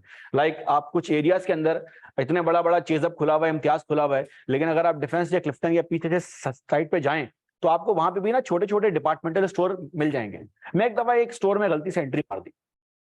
एंट्री इसलिए मार दी कि मेरे रास्ते में आ रहा था, ये पीछेचेस के अंदर ही है। मैंने कहा यार ये आराम से घुसेंगे, चेज में तो आप घुसे तो आप फिर 5 मंजिला गुजरने के बाद इतना रश होता है, तो मैंने कहा ये अभी हाथ क्या गुजरेंगे। अंदर गए तो अंदर पहली वाई भी हमें गलत ही आई कि वहां पे 2 अंग्रेज शॉपिंग कर रहे थे। मैंने कहा भाई यहाँ अंग्रेज शॉपिंग क्यों कर रहे हैं? तो ये गलत लगा मुझे। गलत इसलिए लगा कि अंग्रेज का मतलब है कि अब तो पूरा मीटर आउट है। बहरहाल वो हमें अब्बा के लिए जो है ना वो एक एलोवेरा की क्रीम होती है, मेरे अब्बा की स्किन खराब हो रही थी, तो मैंने अब्बा के लिए स्किन लेनी थी। मैं 2 दिन से उनको बोल रहा था कि आप अपने पाँव पे लगाएं, तो मैंने वो क्रीम ली और मैं आ गया। गाड़ी में थी पड़ी हुई, तो अब नॉर्मली ये शॉपिंग मैं नहीं करता। तो वो क्रीम जब बेगम ने देखी तो बेगम ने शॉप पे पर्ची देखी, तो बेगम ने कहा ये कहाँ से ले ली? मैंने कहा यार ये जो डंकिन डोनट के बराबर में शॉप है यहाँ से ले लिए। बोली 700 रुपए महंगी देती। अब मैंने कहा ये क्या मजाक है? मैंने कहा मुझे वाइब्स आ रही थी कुछ कि कुछ इंग्लिश जो है ना वो लग रहा है स्टोर के, वरना नॉर्मली सुपर स्टोर में क्या होता है, माल भरा हुआ होता है, उसमें साफ सुथरा माल अलग अलग स्टैक में स्पेस के साथ पड़ा हुआ था। अंग्रेज शॉपिंग कर रहे थे, तो मुझे तब थोड़ा सा हुआ कि यार कुछ मसला है। वो क्या है सर? उन्होंने वो एक क्लाइंटेल घेरने के लिए अपने पास आइटम खोला हुआ है और वहां फैंसी प्रोडक्ट आपके पास मिल रहे थे। ये दाल दलिया, ये घर का सामान, ये वाला सामान बहुत कम था। वो फैंसी चॉकलेट्स पड़ी हुई है, आइटम पड़े हुए, ऐसा अच्छा लग रहा है इंग्लिश किस्म का स्टोर के बंदा बस घूमने आया हुआ है। सर आपके पास कस्टमर के ऊपर डिपेंड करता है। तो ये टोयोटा वाले बैच कॉस्टिंग यूज कर रहे हैं कि एक गाड़ी एक बैच की बना दी, दूसरी गाड़ी दूसरे बैच की बना दी। अब जरा गौर से बात सुनिएगा प्लीज। हम लोग किसकी बात करने जा रहे हैं मेरा बच्चा? हम लोग बात करने जा रहे हैं प्रोसेस कॉस्टिंग की। प्रोसेस कॉस्टिंग अब आहिस्ता आहिस्ता कॉम्प्लिकेट होना स्टार्ट होगा। प्रोसेस कॉस्टिंग की गेम ये है कि हमारे पास एक अदद मशीन एग्जिस्ट करती है जिस मशीन के अंदर काम हो रहा है। सुबह शाम यहां से रॉ मटेरियल ऐड हो रहा है और सुबह शाम यहां से फिनिश गुड बन के बाहर निकल रहा है। सुबह शाम यहाँ पे रॉ मटेरियल ऐड हो रहा है और सुबह शाम यहाँ पर आपके पास शैम्पू बन के बाहर निकल रहा है, साबुन बन के बाहर निकल रहा है। कंपनी में डिफरेंट टाइप की मशीन्स हैं। जैसे जैसे हम आगे बढ़ना स्टार्ट होंगे हमारी मशीनें कॉम्प्लिकेट होना स्टार्ट हो जाएंगी। अभी मेरे पास एक मशीन है ना, आने वाले वक्तों में मेरे पास 2 मशीनें होना स्टार्ट हो जाएंगी। क्यों सर? 2 मशीनों में 2 प्रोडक्ट बन रहे हैं? नहीं, 2 मशीन के अंदर प्रोडक्ट एक ही बन रहा है। पहले एक मशीन में प्रोडक्ट ऐड होता है, यहां पर साफ होकर बाहर निकलता है। इस प्रोडक्ट का आउटपुट अगले प्रोसेस का इनपुट बन जाता है, फिर वो मजीद फिनिश होने के बाद मार्केट में बाहर निकलता है। अभी मशीनें और भी आएंगी फैक्ट्री में, 2-2 मशीनें 2-2 टाइप की होंगी क्योंकि प्रोडक्ट एक नहीं होगा, फिर और कॉम्प्लिकेशन आना स्टार्ट होंगे। लेकिन सवाल ये है, इस मशीन के अंदर ये क्या चीज है? मशीन। इस मशीन को हमारी जबान में क्या बोला जाता है? इस मशीन के अंदर जो प्रोसेसिंग हो रही है, इसमें जो रॉ मटेरियल आ रहा है ये आसमान से नहीं उतरा। इस पूरे रॉ मटेरियल का एक प्रोसेस है। प्रोसेस ये है कि देखिए रॉ मटेरियल इस्तेमाल तो होना है प्रोडक्शन डिपार्टमेंट में, लेकिन प्रोडक्शन डिपार्टमेंट रॉ मटेरियल को खुद स्टोर नहीं करता। रॉ मटेरियल को कौन स्टोर कर रहा होता है? और वेयर हाउस के पास भी सामान आसमान से नहीं आता, वो मंगवाते हैं सप्लायर से। तो होता क्या है? होता ये है सर, प्रोडक्शन वाले वेयर हाउस को भेजते हैं रॉ मटेरियल रिक्वेस्ट।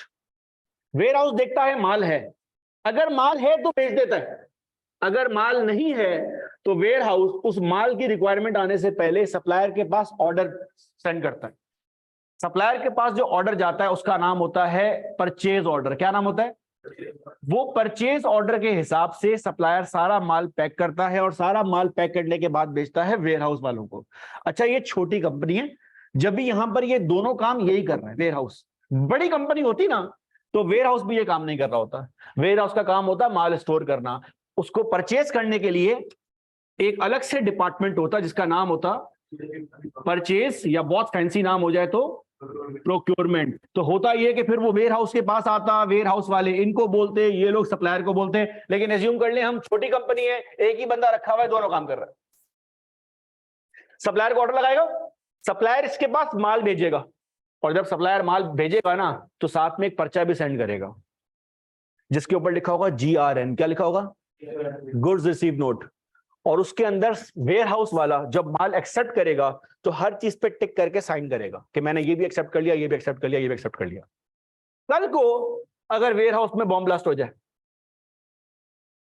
तो ये बंदा और ये बंदा अब दोनों अपने तौर पे आजाद होंगे, क्योंकि ये सप्लायर पे इल्जाम नहीं लगा सकता कि इसने गलत माल मेरे पास भेज दिया था। वजह, सप्लायर बोलेगा कि मेरे पास ये गुड रिसीव नोट है, इस गुड रिसीव नोट में इसने साइन करके दिया हुआ है कि ये आइटम हमने रिसीव किया है, जरा बताओ इसमें कहां इसने लिखा है कि मैंने बम रिसीव किया था, या कोई गलत माल रिसीव कर लिया है, या कोई इलीगल माल मेरे पास आ गया है। क्योंकि वजह ये है कि जो ट्रांसपोर्टर होता है ना, ट्रांसपोर्टर के पास भी गुड रिसीव नोट होता है जब वो ट्रक लेके वहां से मूव करना स्टार्ट करता है। वजह, मुस्तफा भाई अगर तुम ट्रक लेके किसी का सामान लेकर आ रहे हो, तुम नहीं, अली, आई थिंक इसने ट्रक का बिजनेस स्टार्ट किया था, अली अगर ट्रक में किसी का सामान लेकर आ रहा है, याद होगा, याद है इसका ट्रक हो गया था उल्टा, ये अगर किसी का सामान लेकर आ रहा है और रास्ते में पुलिस वाले ने हाथ दिया और ट्रक खोला और अंदर से जो है वो चर्स निकली, तो अली जेल जाएगा? नहीं सर, अली जेल नहीं जाएगा। अली के पास गुड रिसीव नोट होगा, वो बोलेगा भाई वहां से उन्होंने ये रिसीव किया, मैंने ये रिसीव किया, ये बीच में क्या आया मुझे नहीं पता। अगर अली के पास ये डॉक्यूमेंटेशन नहीं हुई तो फंस जाएगा। तो ये डॉक्यूमेंटेशन इसलिए भी होती है इंपॉर्टेंट। तो ये लोग इसको माल भेजेंगे, फिर ये इसको बिल भेजेंगे, ये बिल वापसी भेज देंगे, बोलेंगे बिल देना हमारा काम नहीं, हमारा काम सिर्फ माल लेना है। भाई बिल किससे ले? सप्लायर को भेजें। ये सप्लायर वाले फाइनेंस वालों को जब बिल भेजेंगे तो फाइनेंस वाला पेमेंट नहीं भेज देगा। फाइनेंस वाला क्या करेगा? फाइनेंस वाला पहले प्रोक्योरमेंट डिपार्टमेंट को बोलेगा आपने कोई परचेज ऑर्डर भेजा था? वो बोलेंगे जी। बोलेगा जरा भेजना ना मुझे। वो परचेज ऑर्डर मंगवाएगा, उसके बाद वो वेयर हाउस को फोन करेगा आपने कोई माल रिसीव किया है? वो बोलेगा जी। बोलेगा जरा GRN की कॉपी मुझे सेंड करना। और फिर वो परचेज ऑर्डर और GRN को साथ मिला के मैच करेगा कि दोनों के अंदर कोई डिस्क्रिपेंसी तो नहीं है, ज्यादा माल तो नहीं आ गया। हो सकता है हमने ऑर्डर किया था 1000 किलो, सप्लायर ने वहां से भेज दिया 5000 किलो, क्यों? मौसम अच्छा था और हमारे वेयर हाउस ने एक्सेप्ट कर लिया, क्यों? मौसम अच्छा था। पैसे कौन देगा? तो वो पहले दोनों को मैच करेगा, और जब दोनों को मैच कर लेगा तो दोनों को मैच करने के बाद प्रोडक्शन डिपार्टमेंट को बोलेगा आपने कोई रॉ मटेरियल रिक्वेजिशन रेज की थी? वो बोलेगा जी सर हमें रॉ मटेरियल की जरूरत थी। सर ये काम क्यों कर रहा है? क्योंकि फाइनेंस वाला अपने पैसे हलाल कर रहा है। वो ये देखना चाह रहा है कि जो रॉ मटेरियल इसने ऑर्डर किया और इसने स्टोर किया और सप्लायर ने भेजा, क्या उस रॉ मटेरियल की हमारी कंपनी में जरूरत थी भी कि नहीं? पता चले जरूरत है नहीं, लेकिन क्योंकि प्रोक्योरमेंट वाले की सप्लायर की कंपनी में कोई दोस्त यार है और वो ऑर्डर ऐसी जो है वो दोस्ती यारी में कर रहा है, तो फाइनेंस वाले पैसे पे नहीं करेंगे। तो फाइनेंस वाले ये तीनों जगह से डॉक्यूमेंट ऑर्डर करेगा, डॉक्यूमेंट को कंफर्म करेगा और फिर इनको चेक रिलीज करेगा। क्या ये बात यहाँ पे क्लियर हो रही है?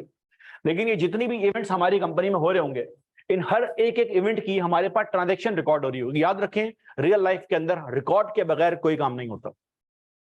हर एक डॉक्यूमेंट की जो है वो रिकॉर्ड करवाने की जरूरत है, वरना जबानी कलामी जो है वो काम दुकानों के अंदर, गली मोहल्लों के अंदर हो रहा होता है। सर वेयर हाउस से माल निकलेगा, यहां पर रॉ मटेरियल आएगा, यहां पर ये माल प्रोसेस होगा, इस पर लेबर होगा खर्च, इस पर ओवरहेड होंगे खर्च, और ये पूरा पैक होने के बाद जब प्रोडक्ट की फॉर्म में बाहर आ जाएगा तो ये दोबारा वेयर हाउस में जाएगा as a sir finish good से मुराद है प्रोडक्ट आपका हो गया रेडी। अब आप सोच रहे होंगे सर कितनी इंग्लिश वाली बातें तो हमें समझ नहीं आ रही, रॉ मटेरियल क्या होता है? मैं आपको आसान जबान के अंदर बताता हूं, बच्चे बच्चियों दोनों को समझ में आ जाएगा, रमजान भी आने वाला है। मार्केट से आटा लेकर आते हो, आटा लेकर आते हो, आटे की बोरी, ये हमारे पास क्या हो जाएगा? Raw material. ये आटे की बोरी के बाद उसके बाद उसमें से आटा बाहर निकालती है अम्मा, पानी ऐड करती है, गूंदती हैं, नमक ऐड करती हैं, और ये गूंदने के बाद गूंदा हुआ आटा पैक होके आपके पास फ्रिज के अंदर होता है। ये जो गूंदा हुआ आटा है, इस गूंदे हुए आटे को गूंदने तक अम्मा ने उस पर मेहनत भी की है, किचन की लाइट, बिजली, पंखा भी इस्तेमाल हुआ है। तो ये हमारे पास बन गया वर्क इन प्रोग्रेस। और उस गूंदे हुए आटे के साथ बाद में क्या होता है? सर वो गूंदा हुआ आटा बाहर निकलता है, उसके अंदर मजीद कुछ काम होता है और वो एंड में क्या बन जाता है? Finish good. तो बेसिकली आपके पास तीन चीजें बन गई, रॉ मटेरियल, रॉ आटा, वर्क इन प्रोग्रेस, गूंदा हुआ आटा, फिनिश गुड, बनी हुई रोटियां। क्या ये बात यहां पे क्लियर होती है? तो ये तीन रॉ मटेरियल के हमारे पास स्टेजेस हैं। अगर मैं शुगर मिल की बात करूं, क्योंकि आई थिंक मैंने शुगर मिल भी है लिखा हुआ, तो वो जो शुगर केन आप बाय कर रहे हो वो क्या आ जाएगा? उस शुगर केन को जब आप मशीन में डाल के प्रोसेस करते हो, साफ करते हो, उसमें बड़ी 25 किस्म की आइटम ऐड होते हैं, वो क्या हो जाएगा? WIP। और जब वो शुगर केन प्रोसेस प्रोसेस होने के बाद चीनी बन के बाहर आएगा तो वो क्या हो जाएगा? तो ये हमारे पास 3 स्टेजेस हैं। तो अब अपने पास कुछ एंट्रीज हैं जो आपके माइंड में होनी चाहिए, जो आपको मालूम होनी चाहिए। ये एंट्रीज हमारे सिलेबस में बाकायदा एक टॉपिक है इंटीग्रेटेड कॉस्ट बुक कीपिंग के नाम से। ये एंट्रीज वहां पे दोबारा आएंगी। तो ये जो टॉपिक है हमारा एंट्रीज का, ये हम करते हैं सिलेबस के एंड में, लेकिन जब तक हम ये टॉपिक खोलते हैं तब तक ये टॉपिक 70% एंड हो चुका होता है। 70% इसलिए एंड हो चुका होता है कि ये टॉपिक हर टॉपिक का हिस्सा बन बन बन बन बन के आपकी एंट्रीज पूरे सिलेबस तक एंड हो जाएगी। तो आपको अलग से कोई फजूल मेहनत नहीं करनी पड़ेगी। तो अपने पास आपने जो कॉस्ट फ्लो एंट्रीज हैं लिखी हुई, वहां पे बारी बारी कुछ डबल एंट्रीज नोट करना स्टार्ट करें हेडिंग के साथ। पहली हेडिंग अपने पास लगाएं, purchase of raw material on credit. Purchase of raw material on credit.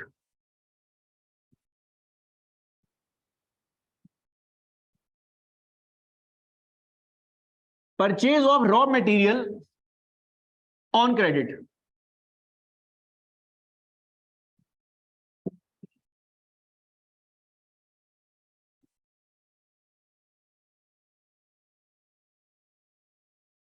हाँ भाई, पहली एंट्री नोट करें, material control account debit,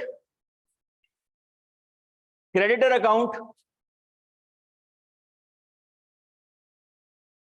material control account debit और क्रेडिटर्स अकाउंट तो क्रेडिट। दूसरी एंट्री की हेडिंग अपने पास नोट करें प्लीज। अच्छा, ये जो मटेरियल आपने सप्लायर के पास से मंगवाया है, एक सवाल है मेरे बच्चों, ये मटेरियल कौन सा वाला है? Direct material, indirect material?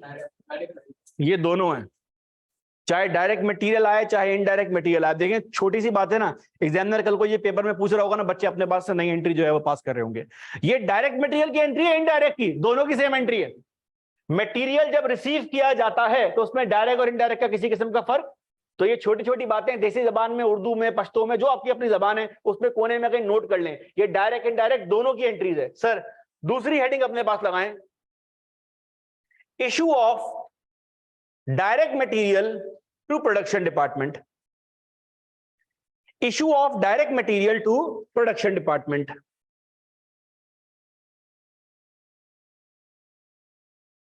Issue of direct material to production department. अच्छा जी, ये क्या बात कर रहा है सर? ये बात ये कर रहा है कि वेयर हाउस से आपने प्रोडक्शन डिपार्टमेंट में माल इशू किया है। मुझे एक बात बताएं, आपने अकाउंट्स की नेचर जो है वो रीड की हुई है, मटेरियल किस चीज की नेचर के अंदर आता है? मटेरियल एसेट है, लायबिलिटी है कि कैपिटल है? एसेट है। एसेट बढ़ता है तो क्या होता है? कम होता है तो क्या होता है? अब एक सिंपल सी बात है, पहले माल आया सप्लायर के पास से, सप्लायर के पास से जब माल आया वेयर हाउस पेंट्री के पास किया आप लोगों ने, material control account debit, liability account credit, ऐसे ही है। ये रॉ मटेरियल यहां से निकल के यहां आ गया, तो यहां पर इन्वेंट्री की वैल्यू हो गई कम, यहां पर इन्वेंट्री की वैल्यू बढ़ गई। तो ये issue of direct material to production department. Entry pass करें अपने पास, WIP अकाउंट, WIP अकाउंट ऐसे करके डेबिट। WIP क्या है सर? ये भी मटेरियल ही है। याद रखिए मटेरियल की 3 स्टेजेस हैं, कौन कौन सी? Raw material, finish good. तो एक रॉ मटेरियल WIP आपने शुगर केन को भेज दिया प्रोसेस होने के लिए, डेबिट कर दिया। और यहां पर आप क्या करेंगे? Material control account credit. ये शो कर रहा है कि वेयर हाउस में से माल हो गया है कम और माल कहां पे ट्रांसफर हो गया? वर्क इन प्रोग्रेस के अंदर। बिल्कुल सही है। अच्छा सर, अब जाहिर सी बात है जब ये माल जाएगा मशीन के अंदर तो इसके अंदर लेबर भी काम कर रहा होगा, और लेबर जब काम करना स्टार्ट करेगा तो लेबर के पैसे भी आपने जो है वो कॉस्ट अकाउंट फॉर करने हैं। जब आप चाय का कप पठान आपको बेच रहा होता है 60-70 रुपए का, तो वो सिर्फ पत्ती और दूध के पैसे शामिल नहीं करता, वो जो अपनी उसने मेहनत की है, वो जो स्टाफ रखा हुआ उसके पैसे भी शामिल कर रहा होता है। तो अपने पास थर्ड हेडिंग लगाएं, direct labour worked in production department. Direct labour worked in production department. Direct labour worked in production department. Same entry पास करेंगे, WIP अकाउंट डेबिट,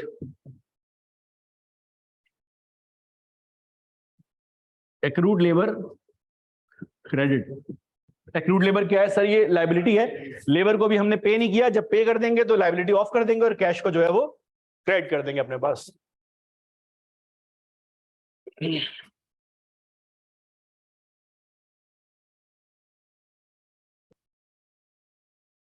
अच्छा, आखिरी चीज बहुत काम की है, अब समझ आएगा शुरू की 2 क्लासेस हमने क्यों ली है। बेटा वो जो सप्लायर के पास से माल ऑर्डर किया, एंट्री के पास की, मटेरियल कंट्रोल अकाउंट डेबिट, ऐसे ही है। ये कौन सा वाला रॉ मटेरियल है?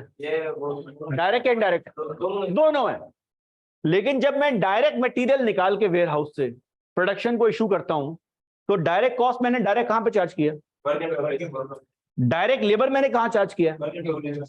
डायरेक्ट कॉस्ट मैंने डायरेक्टली वर्क इन प्रोग्रेस में इसलिए चार्ज किया कि डायरेक्ट कॉस्ट आइडेंटिफाइबल होती है, लेकिन इनडायरेक्ट कॉस्ट आइडेंटिफाइबल लिखा हुआ रजिस्टर में, it can not be economically traceable.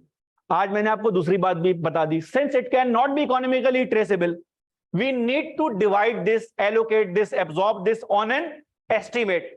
तो अब क्या होता है, इनडायरेक्ट मटेरियल जब प्रोडक्शन डिपार्टमेंट को इशू किया जाता है तो डायरेक्ट इशू नहीं किया जाता, इनडायरेक्ट मटेरियल सबका सब पहले ट्रांसफर किया जाता है प्रोडक्शन ओवरहेड्स के अंदर। हर ऐसा एक्सपेंडिचर जो ट्रेस नहीं हो सकता प्रोडक्शन ओवरहेड, मिसाल के तौर पे इब्राहिम और मुर्तजा के सामने जब कॉस्ट शीट आती होगी ना आईक्यू की, तो कुछ एक्सपेंडिचर उनको पता है वो क्यों कर रहे हैं, अली अहमद पता है क्यों कर रहा है, मुजम्मिल मुनाफ पता है क्यों कर रहा है, टीचर की सैलरी मोस्टली पता है क्यों कर रहा है, बिजली का बिल नहीं पता, इनडायरेक्ट के अंदर फेंक दो, ताहिर की कॉस्ट नहीं पता, ताहिर एक प्रोडक्ट के लिए काम नहीं कर रहा, सबके लिए काम कर रहा है, उसके अंदर फेंक दो। कैमरे की कॉस्ट नहीं पता, अभी F2 के अंदर हमने स्क्रीन लगा दी है, डेप्रिसिएशन होगी उसकी कुछ ना कुछ, स्क्रीन के पैसे भी तो आपसे रिकवर करने हैं, उसकी कॉस्ट नहीं पता, ये हर कॉस्ट जाएगी प्रोडक्शन ओवरहेड में, और जब प्रोडक्शन ओवरहेड में जमा हो जाएगी तो वहां से डिवाइड होना स्टार्ट होगी। इसे डिवाइड करने के प्रोसेस में हमारे सिलेबस में 3 टॉपिक्स हैं, ओवरहेड अपॉर्शनमेंट, एब्जॉर्प्शन और एक्टिविटी बेस्ड कॉस्टिंग, तीनों easy marks gaining areas. Easy इसलिए कि अगर आप 100% प्रैक्टिस करें ना क्लास में बैठ के, आई थिंक आपसे 95% क्वेश्चन स्मूथली हो जाएंगे। 5-1% कोई फाइनल के सवाल अगर मैं आपके सामने ले आया तो आप हल्का फुल्का फंसेंगे, लेकिन वो चैलेंज आपके लिए अच्छा है। तो जब इनडायरेक्ट मटेरियल इशू किया जाता है तो एंट्री कहां पास होती है, अपने पास 4th एंट्री की हेडिंग लगाएं, indirect material issued to production, indirect material issued to production.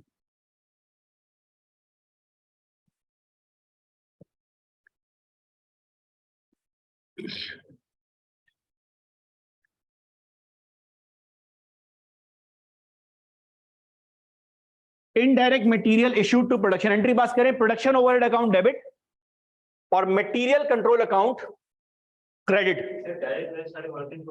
Direct सारे वर्क इन प्रोग्रेस में जाएंगे, इनडायरेक्ट सारे के सारे प्रोडक्शन ओवरहेड के अंदर जाएंगे। अच्छा, 5वीं हेडिंग लगाएं अपने पास, पॉइंट नंबर 5, मेरे पास पेज खत्म हो गई है बोर्ड के ऊपर। 5वीं एंट्री अपने पास नोट करें, indirect labour, indirect labour worked in production process. चाहे तो इनडायरेक्ट लेबर के आगे ब्रैकेट में नोट कर लीजिएगा सुपरवाइजर, मैनेजर, ये सब का सब इनडायरेक्ट के अंदर आता है। Indirect labour worked in production department.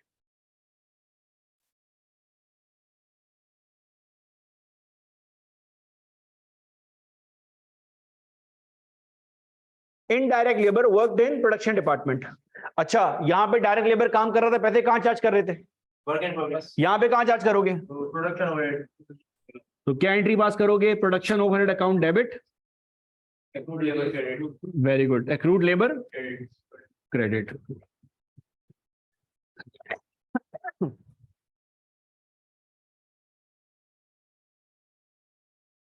और आखिरी चीज मेरे बच्चे, एंट्री के बाद अब डायरेक्ट सवाल स्टार्ट करते हैं। मुझे एक बात बताएं, इस पूरे, सॉरी मैंने बोर्ड से मिटा दिया है, कॉस्ट कार्ड के अंदर फड्डा क्या था? एक ही फड्डा था, क्या? फिक्स ओवरहेड का। वो हम अंदाजे की बेस पे ऐड कर रहे थे, ऐसे ही। अब अंदाजे की बेस पर हमने किया क्या कि जितने भी इनडायरेक्ट एक्सपेंसेस थे ना, indirect material, indirect labour, indirect expense, जो जो होगा वो सबका सब कहां पर आ जाएगा? Production overhead. लेकिन प्रोडक्शन ओवरहेड में जब वो आएगा तो at the end of the day वो प्रोडक्शन ओवरहेड अंदाजे की बेस पर यूनिट कॉस्ट बन के प्रोडक्ट में ऐड हो रहे होंगे। यही आपने जो है वो सीख लिया। इस अंदाजे की बेस पर ऐड करने को हमारी जबान में एब्जॉर्ब करना बोला जाता है। तो अपने पास आखिरी हेडिंग नोट करें, आखिरी हेडिंग जो पास पेपर में 3 सवालात में आई है और हर दफा बच्चे मिस्टेक करते हैं इसके अंदर, एंट्रीज के अंदर 3 से 3 मार्क की एंट्री दी है। लिखिए अपने पास, production overheads, production overheads absorbed to process, आखिरी एंट्री है ये, production overheads absorb to process based on an estimate, production overheads absorb to process based on an estimate. मेरे बच्चों जरा बोर्ड पे गौर करना, ये देखो हो क्या रहा है, ये मैं एक टी अकाउंट बना रहा हूं, ये टी अकाउंट बन रहा है प्रोडक्शन ओवरहेड्स का। इस टी अकाउंट के अंदर पहली एंट्री क्या आएगी, क्या एंट्री आएगी, पढ़ के सुनाओ। इनडायरेक्ट प्रोडक्शन ओवरहेड्स के अकाउंट में पहली एंट्री क्या आई है यहां पर, प्रोडक्शन ओवरहेड अकाउंट डेबिट, किसके अगेंस्ट, बेसिकली ये पता है क्या हो रहा है सर, ये आपने इनडायरेक्ट मटेरियल कॉस्ट को ट्रांसफर कर दिया है प्रोडक्शन ओवरहेड के अंदर। अच्छा, प्रोडक्शन ओवरहेड के अकाउंट में दूसरी एंट्री बताओ क्या आ रही है, डेबिट, किसके अगेंस्ट, बेसिकली ये किस चीज की एंट्री है, ये इनडायरेक्ट लेबर की। तो इनडायरेक्ट मटेरियल भी आ गया, लेबर भी आ गया, इनडायरेक्ट एक्सपेंस भी आ गया, ऐसे ही है, ये सारी की सारी इनडायरेक्ट कॉस्ट यहां पर हो गई जमा, ऐसे ही है। क्रेडिट साइड पे क्या जाएगा सर, पहले ना सारी इनडायरेक्ट कॉस्ट को प्रोडक्शन ओवरहेड जो है अपने अंदर करेगा जमा, और उसके बाद ये सारी प्रोडक्शन ओवरहेड कॉस्ट अपने अंदर जमा करने के बाद पंप करके सेंड कर देगा वर्क इन प्रोग्रेस के अंदर। वजह, क्योंकि सर आपने कस्टमर से पैसे रिकवर करने हैं, तो आईक्यू वाले जब बिजली का बिल चार्ज करेंगे तो उसमें ऊपर वाली स्क्रीन की डेप्रिसिएशन भी शामिल होगी, एसी का बिल भी शामिल होगा, तो वो पर यूनिट प्रोडक्ट के अंदर ऐड करने के लिए क्या करते हैं, एंट्री पास होती है production overhead account credit, work in progress debit. तो अब आपने यहां पर एंट्री क्या लिखी, आपके पास हेडिंग लिखी हुई है, हेडिंग आपके पास है लिखी हुई production overheads absorbed in process account, ऐसे ही है। तो वो जो प्रोडक्शन ओवरहेड एब्जॉर्ब होते हैं प्रोसेस में, उसकी एंट्री अपने पास प्लीज नोट कर लीजिएगा, उसकी एंट्री है WIP अकाउंट डेबिट, किसके अगेंस्ट, आपने सारे ओवरहेड ट्रांसफर कर दिए प्रोसेस के अंदर एस्टीमेट की बेस पर, सारे ओवरहेड आपने ट्रांसफर कर दिए एस्टीमेट की बेस पर। ये जो 6th एंट्री आपने नोट की है ना, इसके आगे को 4 टिक मार के लिख लें, वेरी वेरी इंपॉर्टेंट। ये सेक्शन ए में इतने टॉपिक्स में आती है और एग्जामिनर इतनी दफा पूछ चुका है कि मैं आपको ये भी नहीं बोल रहा कि 3 दफा आया 5 दफा आया, बहुत दफा आया हुआ है, क्योंकि ये ओवरहेड की एंट्री प्रोसेस के अंदर तो हर सवाल के अंदर होती है, कॉस्ट बुक कीपिंग के सवाल में आती है, जॉब कॉस्टिंग में आती है, सर्विस कॉस्टिंग में आती है, ओवरहेड की एंट्री हर जगह पर आपके पास है। बाकायदा अलग से भी सवाल एग्जामिनर ने ओवरहेड की एंट्रीज के 5-6 मार्क के अलग से सवाल इंडिपेंडेंट क्वेश्चन बना के आपके सामने रखे हुए हैं।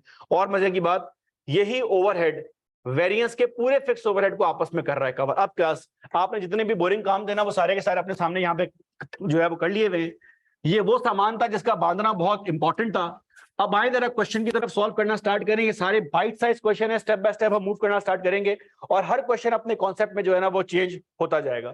फर्स्ट थिंग फर्स्ट, पहले जरा सुन लीजिएगा, छापना बाद में स्टार्ट कीजिएगा। ये सवाल पहले पूरा आपने देखना है, कॉपी बाद में करना है।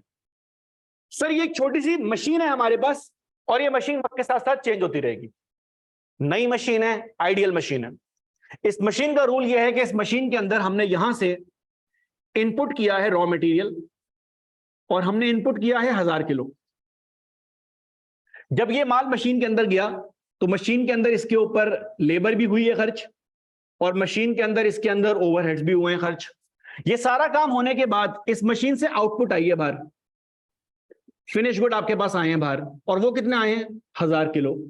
तो हम एक आइडियल केस के अंदर जो है वो जिंदा है। आइडियल केस ये है कि मशीन में अगर 1000 इनपुट हो रहा है तो आउटपुट भी 1000 यूनिट का होगा। हालांकि we all know this is not the reality. मैं अगर 100 किलो का बकरा काट दूं तो वो 100 किलो का बकरा कटने के बाद 100 किलो गोश्त नहीं आ रहा आपके पास होता, लॉसेस हिस्सा होते हैं। लेकिन अभी लॉसेस हमारे पास आएंगे। आपने क्या काम करना है, आपने पूरे सिलेबस में एक ही काम करना है, आपने सेट को यह बताना है कि पर यूनिट कॉस्ट आपके पास क्या आ रही है। तो एग्जांपल नंबर 1 मैं आपके सामने प्रेजेंट कर रहा हूं, ये जो मैंने आपके सामने डायग्राम की फॉर्म के अंदर है रखी, और मैं हर सवाल आपके पास शुरू में टी अकाउंट की फॉर्म में सॉल्व करूंगा। टी अकाउंट की फॉर्म में क्यों सॉल्व करूंगा? क्योंकि प्रोसेस कॉस्टिंग के अंदर कॉस्ट क्लासिफिकेशन भी है, प्रोसेस कॉस्टिंग के अंदर कॉस्ट को आपने ट्रेस भी करना है और एंट्रीज भी हैं। तो ये पूरा टॉपिक इन 3 सूरतों की फॉर्म में हो जाएगा। पेपर पे जो सवाल आएगा उसकी फॉर्म भी अभी मैं आपको सामने बोर्ड पे करूंगा डिस्कस, क्योंकि हमने अपनी फॉर्म को टी अकाउंट के अंदर कन्वर्ट करना है। तो किस तरह से सवाल आपके पास आएगा, जरा को चेक कर लें बारी बारी। हमारी कंपनी ने सबसे पहले मटेरियल ऐड किया 1000 किलो, सुनते जाना प्लीज। और ये 1000 किलो हमने ऐड किया 3 रुपए पर केजी के हिसाब से।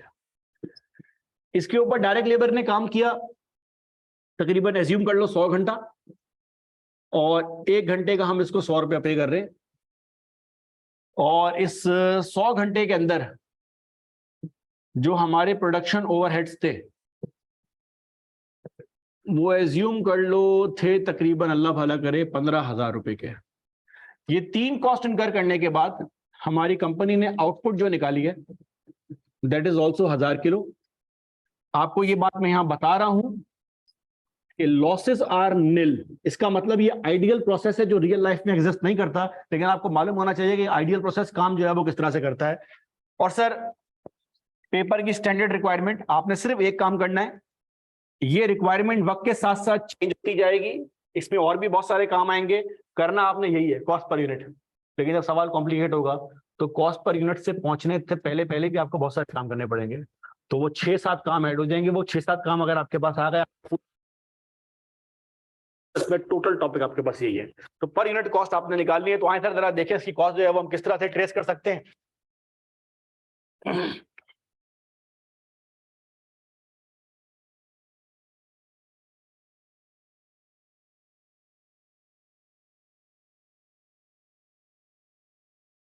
अच्छा जी सर, ये जरा गौर कीजिएगा प्लीज। अपने पास, हमारे पास एक मशीन के अंदर 1000 किलो माल ऐड हो रहा है, 1000 किलो माल बाहर आ रहा है, 1000 किलो रॉ मटेरियल की कॉस्ट आ रही है, उस पर लेबर और ओवरहेड इतना हुआ है खर्च। हमने इसकी निकालनी है कॉस्ट पर यूनिट। अब इसकी कॉस्ट पर यूनिट मेथड को कैलकुलेट करने के मल्टीपल मेथड हमारे पास एग्जिस्ट करते हैं। सर पहला काम हम क्या करेंगे? पहला काम हम ये करेंगे कि हम इसका एक टी अकाउंट बनाएंगे जिसका नाम हमारी जबान में क्या है, WIP account, also known as work in progress. हमने इसको रॉ मटेरियल ऐड किया, एंट्री आपके पास हुई है पहले से। सर जब माल इशू होता है प्रोडक्शन डिपार्टमेंट को डायरेक्ट मटेरियल, तो एंट्री क्या पास होती थी? एंट्री पास होती थी WIP account debit, material account credit. कितना मटेरियल ऐड किया आपने? हाँ क्वांटिटी में।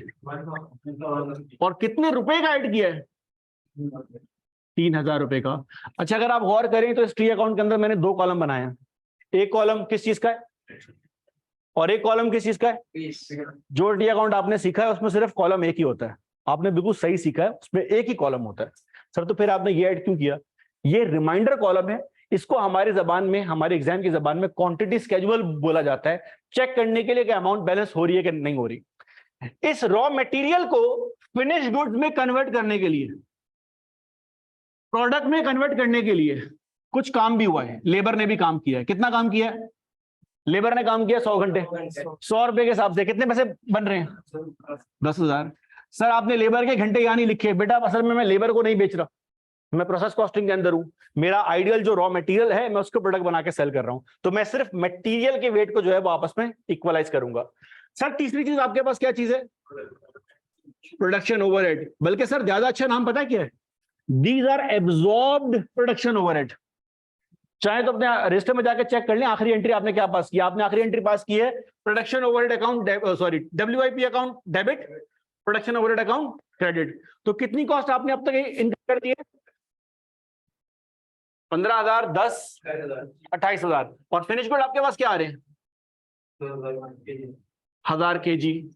ये आपने टी अकाउंट बना दिया। और आपने टी अकाउंट बना के क्या किया? सर आपने टी अकाउंट बना के सिर्फ वो वैल्यूज जो सवाल में आपके पास अवेलेबल होंगी वो आपने प्लॉट करनी है।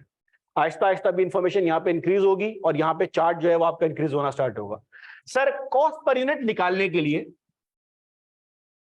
कॉस्ट पर यूनिट निकालने के लिए हम एक अदद फॉर्मूला यूज करते हैं और ये वक्त के साथ साथ चेंज होगा डिपेंडिंग ऑन द कॉम्प्लिकेशन। मुझे एक सवाल का जवाब दें, ये जो कॉस्टिंग में कर रहा हूं ये महीने के स्टार्ट में कर रहा हूं, महीने के एंड पे कर रहा हूं? देखो कस्टमर जब मेरे पास कॉफी खरीदने आएगा तो मैं उससे पैसे पहले चार्ज करूंगा बाद में चार्ज करूंगा? मतलब कॉफी पीने के 1 साल बाद, 1 महीने बाद चार्ज करूंगा या पहले मुझे पता होनी चाहिए प्राइस? तो मैंने पहले मालूम होनी चाहिए ना, जब भी मैंने एस्टीमेट की बेस पे कॉस्ट ऐड की थी, याद हो रहा होगा आपको, 50 रुपए। तो हमारी कंपनी ये पूरी कॉस्टिंग एस्टीमेट की बेस पे कर रही होती है। वजह सर एस्टीमेट की बेस पे इसलिए कर रही है कि सुबह शाम मशीन के अंदर माल ऐड हो रहा है, सुबह शाम मशीन के अंदर माल बन रहा है, कंटिन्यूसली कॉस्ट भी इनकर हो रही है, प्रोडक्शन भी हो रही है। अगर नॉर्मल होता ना प्रोसेस तो मैं टोटल कॉस्ट को टोटल नंबर ऑफ यूनिट से डिवाइड करके पर यूनिट कॉस्ट निकालते था, बात ही खत्म। लेकिन अगर सुबह शाम चाय बन रही है तो मेरे पास सुबह शाम कंटिन्यूसली प्रोडक्शन में टाइम नहीं है, तो मुझे एस्टीमेट की बेस पे काम करना है। तो कंपनी क्या करती है? कंपनी 2 एस्टीमेट बिल करती है। जरा चेक करना प्लीज। पहला एस्टीमेट है जब यहां क्या लिखा हुआ है? एक्सपेक्टेड टोटल कॉस्ट इनकर्ड, जितना खर्चा आपके पास हुआ है, डिवाइडेड बाय एक्सपेक्टेड आउटपुट। अब मुझे बताएं एक्सपेक्टेड टोटल कॉस्ट हमारे पास क्या क्या थी? सर एक्सपेक्टेड टोटल कॉस्ट पे मेरे पास आता है मटेरियल, लेबर, ओवरहेड। कितनी कितनी कॉस्ट आ रही है? 3, 10, 15, कितनी बन रही है? 28,000। और दूसरा आइटम है expected output. Sir expected output निकालने के लिए भी आपको अंदाजा लगाना पड़ेगा। एक्सपेक्टेड आउटपुट महीने के स्टार्ट में निकल रही है, एंड में निकल रही है? महीने के स्टार्ट में निकल रही है, एंड में निकल रही है? महीने के स्टार्ट में। तो महीने के स्टार्ट में मैंने अंदाजा लगाया कि बेटा इस इनपुट में से कुछ एक्सपेक्टेड लॉस भी होगा। क्या इस मशीन के अंदर लॉस है? इस मशीन के अंदर लॉस नहीं है, तो इस मशीन में मैंने इनपुट किया क्या था? 1000, लॉस था 0, तो मेरी एक्सपेक्टेड आउटपुट क्या बनती है? अच्छा, मेरी एक्सपेक्टेड आउटपुट 1000 की बनती है। गौर से बात सुनना, एक्सपेक्टेड आउटपुट 1000 केजी की बन रही है। पर केजी कॉस्ट क्या आ रही है? 28 पर केजी। ये काम जो मैंने किया है, ये कब किया है? मंथ के। लेकिन ये जो टी अकाउंट हमारे पास बुक के अंदर, सिलेबस के अंदर, पास पेपर के अंदर बन रहा होता है, ये बन रहा होता है महीने के एंड पर। तो यहां पे जो मैंने 1000 किलो निकाला है, ये क्या है? Expected output. ये सवाल में जो मुझे दी गई है, ये क्या है? ये एक्चुअल आउटपुट है। तो आज के बाद याद रखना, पेपर में एग्जामिनर ने जब यहां वर्ड होगा लिखा हुआ आउटपुट, वैसे तो नॉर्मली वहां पे लिखा हुआ होता है एक्चुअल आउटपुट, लेकिन नहीं भी लिखा हुआ तो हमें यही समझने का ये क्या है। ये एक ध्यान करने की चीज है। पहला सवाल देने का मकसद ये था कि आपको आइडिया हो जाए। अब एक और मजेदार बात, महीने के महीने के स्टार्ट में मेरी एक्सपेक्टेशन क्या थी? आउटपुट क्या होगी? महीने के एंड पे रियलिटी क्या हुई? क्या एस्टीमेट और रियलिटी में कोई चेंज आया? इसका मतलब रियलिटी में, एस्टीमेट और रियलिटी में भी चेंज आ सकता है। कैसे आ सकता है? मेरा अंदाजा था कि 1000 किलो आएगा, 900 किलो बन गया। मेरा अंदाजा था कि 800 किलो मेरे पास बनेगा, 900 किलो बन गया। सर ऐसा भी हो सकता है जी, कभी कभार ऐसा भी हो सकता है। अभी तो ये आइडियल प्रोसेस है, लॉस नहीं है, लेकिन अगर आपका एक्सपेक्टेड लॉस कम हो जाए तो बेसिकली वो गेन है। जिस तरह अगर आप घर पे जाके अपने अम्मा अब्बा को बोले कि मैंने 3 एग्जाम दिए हैं, एक तो अच्छा हुआ है, 2 कंफर्म फेल है, घर वाले कुल भी पढ़ लें, 40वां भी हो जाए, और जब रिजल्ट आए तो आपका फेल 1 हो, तो बेसिकली आपका रिजल्ट अच्छा आया है। क्यों? क्योंकि एस्टीमेट ही हो गया था कि भाई ये 2 काम होने। जिस तरह पाकिस्तान में डॉलर का रेट 270 280 तक पहुंच गया है, लेकिन पाकिस्तानियों को टेंशन इस बात की नहीं है, टेंशन इस बात की है बैंकरप्ट ना हो जाए। तो अगर पाकिस्तान इन हालात में बैंकरप्ट ना हो तो ये बहुत बड़ी कामयाबी है गवर्नमेंट की। मतलब इमेजिन करें, गवर्नमेंट की कामयाबी ये है कि आप फेल होने से कन्नों से बच गए। तो कुछ बच्चों के लिए ई ग्रेड भी बहुत अच्छा होता है, इसलिए कि यू नहीं आया, फेल नहीं हुए, कामयाबी ये भी होती है। तो बहरहाल सर हमारे पास एक्चुअल आउटपुट क्या थी? 1000 किलो, और पर यूनिट कॉस्ट क्या आ रही है इसकी? अंदाजे की बेस पे 28 रुपए। तो टोटल कॉस्ट क्या हो गई हमारे पास? 28,000। जरा चेक करना अकाउंट हो रहे हैं, बैलेंस यूनिट्स हो रहे हैं, बैलेंस। तो अपने पास ये पूरा का पूरा सवाल छाप लें, लेकिन चंद बातें नोट कर लें। क्या बातें? इस सवाल का जवाब जो एक बच्चे ने सही दिया, सर ये कॉस्ट पर यूनिट कब निकलती है? महीने के स्टार्ट में, महीने के एंड में? सही जवाब है दोनों में निकलती है। हम जो फॉर्मूला के थ्रू कॉस्ट पर यूनिट बाहर निकालेंगे, ये काम कब हो रहा है? महीने के स्टार्ट में। अच्छा, रजिस्टर में लिखने की जरूरत नहीं है, ये बात है। क्यों लिखा हुआ है ये बात? क्या लिखा हुआ है? एक्सपेक्टेड का मतलब क्या है? अंदाजा हो रहा है। और ये जो टी अकाउंट बन रहा है, खाता क्लोज हो रहा है। अकाउंट कब क्लोज होते हैं? एंड पे होते हैं। आप लिखते हैं ना फॉर द ईयर एंडेड, तो ये दोनों बातें आपके लिए ऑब्वियस होनी चाहिए। सवाल छाप लें, फिर इसमें आहिस्ता आहिस्ता कॉम्प्लेक्सिटी ऐड करते हैं। ये होना स्टार्ट हो गई। हमारे शहर की एक खासियत है। इन हालात के अंदर हमारे सात भाई ने सोचा, सात नाम है आपका, सात भाई ने बोला यार मैं भी कुछ एक आध बिजनेस जो है वो कर लेता हूं, क्योंकि ये सीए तो अपनी जगह हो रहा है, साल में पूरे 12 महीने सीए ही होता है, एक में जो है वो दिहाड़ी लगा लूं तो मेरा क्या जाता है। लेकिन साथ को सवाब भी कमाना है और बिजनेस भी करना है, तो कुछ ऐसी एक्टिविटी भी जो है वो करना चाह रहा है, पैसे भी कमाना चाह रहा है। तो साथ ने सोचा मैं काम करता हूं, मार्केट से ना समोसे लाके ना यहाँ पे सेल करता हूं IQ के बाहर। क्लासेस हो रही होती हैं शाम तक, सर को बोलेंगे लंबी क्लास लगा लें, 8 बजे तक बच्चे यहीं पे इफ्तारी करेंगे, समोसे की सेल बहुत हो गई। आपको पता है यहाँ पे लोग समोसे बेच बेच के बड़े बड़े ब्रांड खोल दिए, यूनाइटेड बेकर्स और बड़ी बड़ी शॉप्स हो गई हैं। तो इसने कहा मैं भी यहाँ से बिजनेस स्टार्ट करता हूँ। अब ये भाई क्या करते हैं, ये मार्केट जाते हैं, अभी इनका बिजनेस ऑपरेशन है नहीं बहुत बड़ा, ये मार्केट जाते हैं, वहां से 1 दर्जन समोसे बाय करके जो है वो साथ लेकर आते हैं। समोसा मार्केट के अंदर हमारे पास बिकता है 480 रुपए का, 40 रुपए का। तो मुझे बताएं 12 समोसे की जो है वो सेलिंग प्राइस क्या होनी चाहिए? 480 रुपए। ये भाई मार्केट जब जाते हैं समोसे बाय करने, तो इनको मार्केट में ये 12 समोसे हैं ये,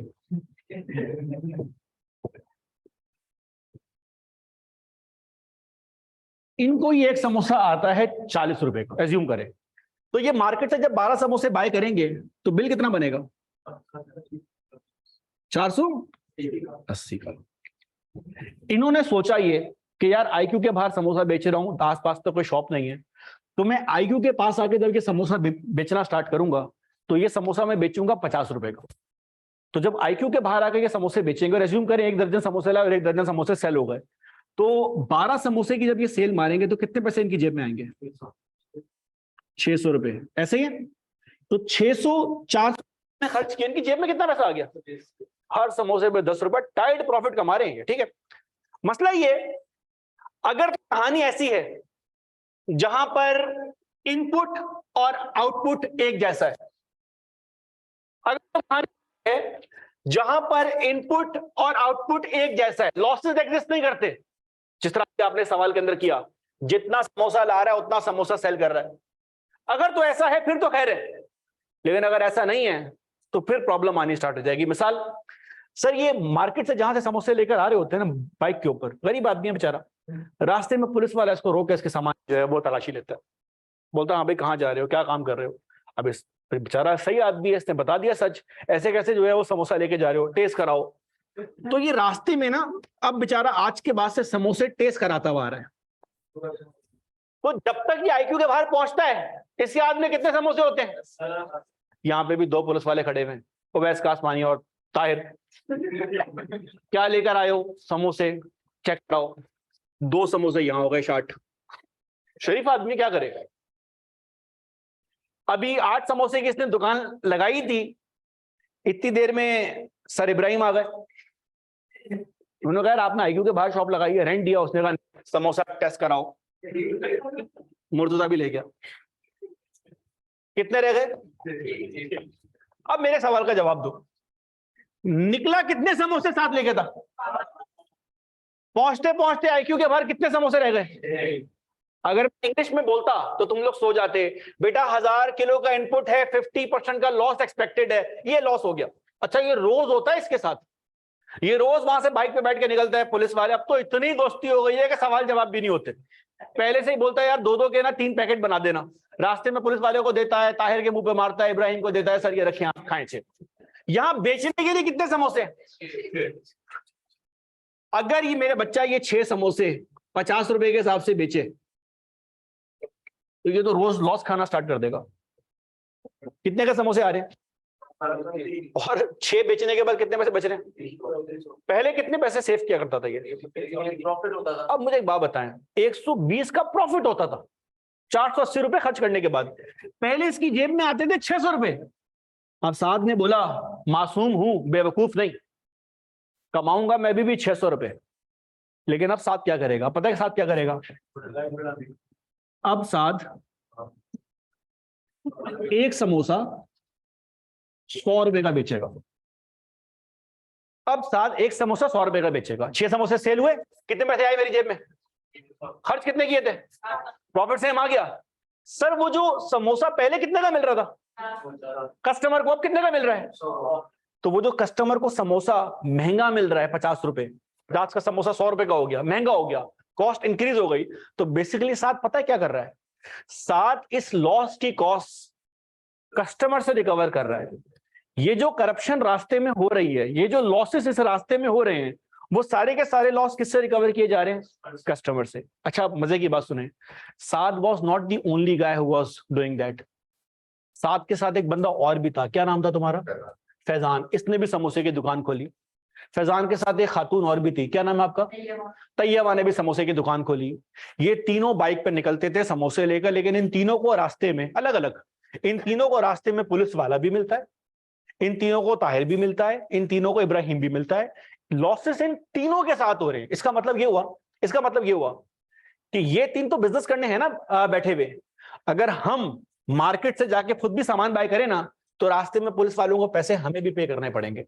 इसका मतलब ये एक ऐसा लॉस है जो चाहे ये बिजनेस ऑपरेट करे, ये बिजनेस ऑपरेट करे या ये बिजनेस ऑपरेट करे, ये लॉस होना ही होना है। ऐसे लॉस को हमारी जबान में नॉर्मल लॉस बोला जाता है। नॉर्मल लॉस की एक और मिसाल ये है, मैं बकरा ला के अगर खुद जो है वो काट दूं, तो 100 किलो के बकरे से 100 किलो गोश्त बाहर आएगा? नहीं आएगा। तो जो कसाई होता है, मैं नाई बोलने वाला था, जो कसाई होता है, कसाई जब 100 किलो का बकरा लेकर आता है 50-60 हजार रुपए का, जितने का भी मिल रहा है बकरा, उस 100 किलो के बकरे में से 80 किलो गोश्त नहीं निकलता, 20 किलो का वेस्ट भी होता है। तो वो जो 20 किलो वेस्ट की कॉस्ट है ना, वो भी गोश्त की कीमत में शामिल होती है। अब पता ही होगा, जो लोग घर का सामान लेने जा रहे होते हैं, कसाई को आप बोले ना जरा कि यार ये 4 किलो बकरा जो है वो तोल दो, तो वो 4 किलो बकरा तोलने के बाद साफ करता है। उसके बाद साफ होने के बाद बोलता है ये लो 1 किलो का थैला। तो वो बेसिकली वो 2-3 किलो का वेस्ट बाहर आया है, वो वेस्ट की कॉस्ट बेसिकली आप पे कर रहे हैं। तो नॉर्मल लॉस की कॉस्ट कौन पे करता है? वो नॉर्मल लॉस की कॉस्ट कस्टमर इस तरह पे करता है कि जब ये 6 समोसे जो मेरे वेस्ट हो गए ना, 40 रुपए का एक पड़ रहा था, वो 40 रुपए की कॉस्ट को मैंने इन 6 समोसों के अंदर जो है वो डिवाइड कर दिया, और उसकी वजह से मेरी कॉस्ट पर यूनिट बढ़ गई। क्या ये बात यहां पे क्लियर होती है? तो एग्जाम्पल नंबर 2 से पहले एक कॉन्सेप्ट हेडिंग लगा के अपने पास नोट करें प्लीज। कॉन्सेप्ट हेडिंग के नाम से एग्जाम्पल नंबर 2 से पहले, चाहे तो ये डायग्राम बाद के अंदर बना लीजिएगा, इससे आसान एग्जाम्पल नहीं हो सकती आपके पास। मैंने एक और बड़ी अच्छी एग्जाम्पल मैं आपको दूं, अगर आपके मोहल्ले में कोई बंदा कुंडा मार रहा है ना, तो उसके कुंडे का बिल आप लोग जो है वो पे कर रहे हैं। क्यों? के इलेक्ट्रिक वाले क्या करते हैं पता है आपको? मैं अगर एक बंदा कुंडा माजरत अगर एक बंदा कुंडा मांग रहा है, तो के इलेक्ट्रिक अपनी जेब से तो पे नहीं करेगा।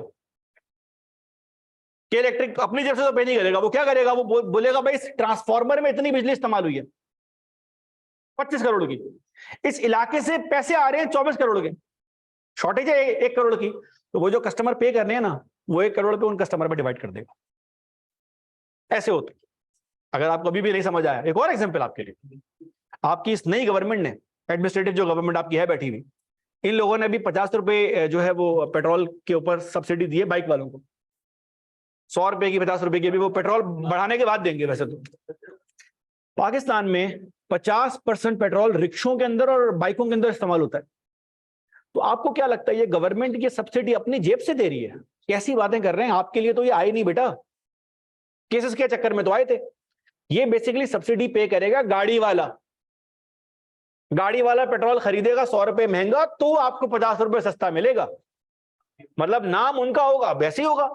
तो अब यहां पर क्या हो रहा है? यहां पर अब उन्होंने पहले लोगों ने बोल दिया कि भाई ये तो टाइट हो जाएगा, बाइक वाले बाइक में जाके पेट्रोल भरवा के सेल करेंगे।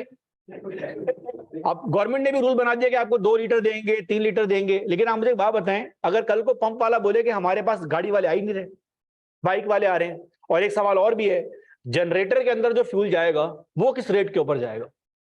बाइक वाला तो अक्सर उसमें भी जो है वो पेट्रोल बाय कर लेता है, पंप पे भी करप्शन होनी स्टार्ट हो जाएगी। अबे भाई इस कौम में जरदारी बहुत है, आप मौका तो दें इन सब लोगों को। तो हमारे यहाँ इन्होंने ये सब्सिडी लॉन्च कर दी, तो याद रखें वो लॉस की कॉस्ट कोई ना कोई बंदा पे कर रहा होगा। वो नॉर्मल लॉस ऐसा नहीं है कि आप लोग जो है वो पे कर रहे होते हैं। अगर कोई एक पार्टी एक जगह एडवांटेज पर है तो बाकियों को नुकसान हो रहा होगा। पंजाब का ज्यादा बजट जब लाहौर में लगता है तो वो सारा लाहौर से नहीं आता, वो बाकी जगहों से भी आ रहा होता है।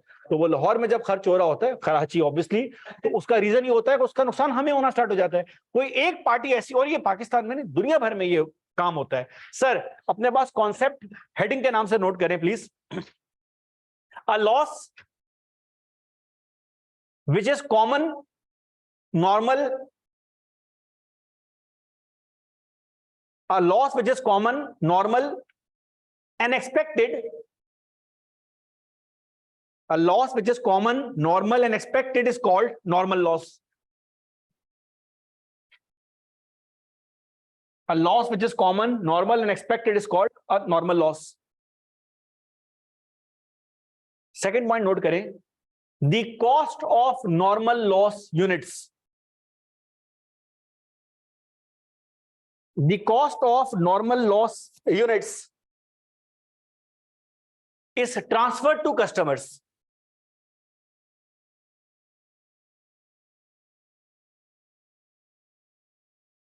The cost of normal loss units is transferred to customers.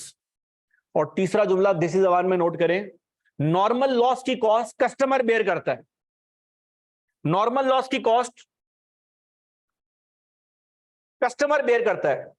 यार शाहजेब भाई, ये नेक्स्ट टाइम से क्लास के नीचे रख देना, ये यहां पे होती ही नहीं थी। ये देखो, मेरे घर वाले मुझे घर से बाहर निकाल देंगे। नॉर्मल लॉस की कॉस्ट कस्टमर बेयर करता है। सर ये क्या मतलब है इस बात का? यार इस बात का मतलब सिंपल ये है, जो समोसा 50 रुपए का था वो जो है वो कितने का हो गया? वो 100 रुपए का क्यों हो गया? ये बीच में लॉस हो रहा है ना, इसके पैसे भी कस्टमर अपनी जेब से पे कर रहा है। तो अब जरा ध्यान कीजिएगा। एग्जाम्पल नंबर 2, हमारी कंपनी ने भैया 4000 किलो माल ऐड किया है 10 रुपए के हिसाब से। इस माल के ऊपर हमारे लेबर ने काम किया है तकरीबन 50,000 रुपए का, और इसके ऊपर ओवरहेड हमारे खर्च हुए हैं कोई 1 लाख रुपए के। हमारी कंपनी ने एक्चुअल आउटपुट बाहर निकाला है, जरा ध्यान करना प्लीज, एक्चुअल आउटपुट बाहर निकाला है 3000 किलो, और हमारी कंपनी के expected losses they were 25% of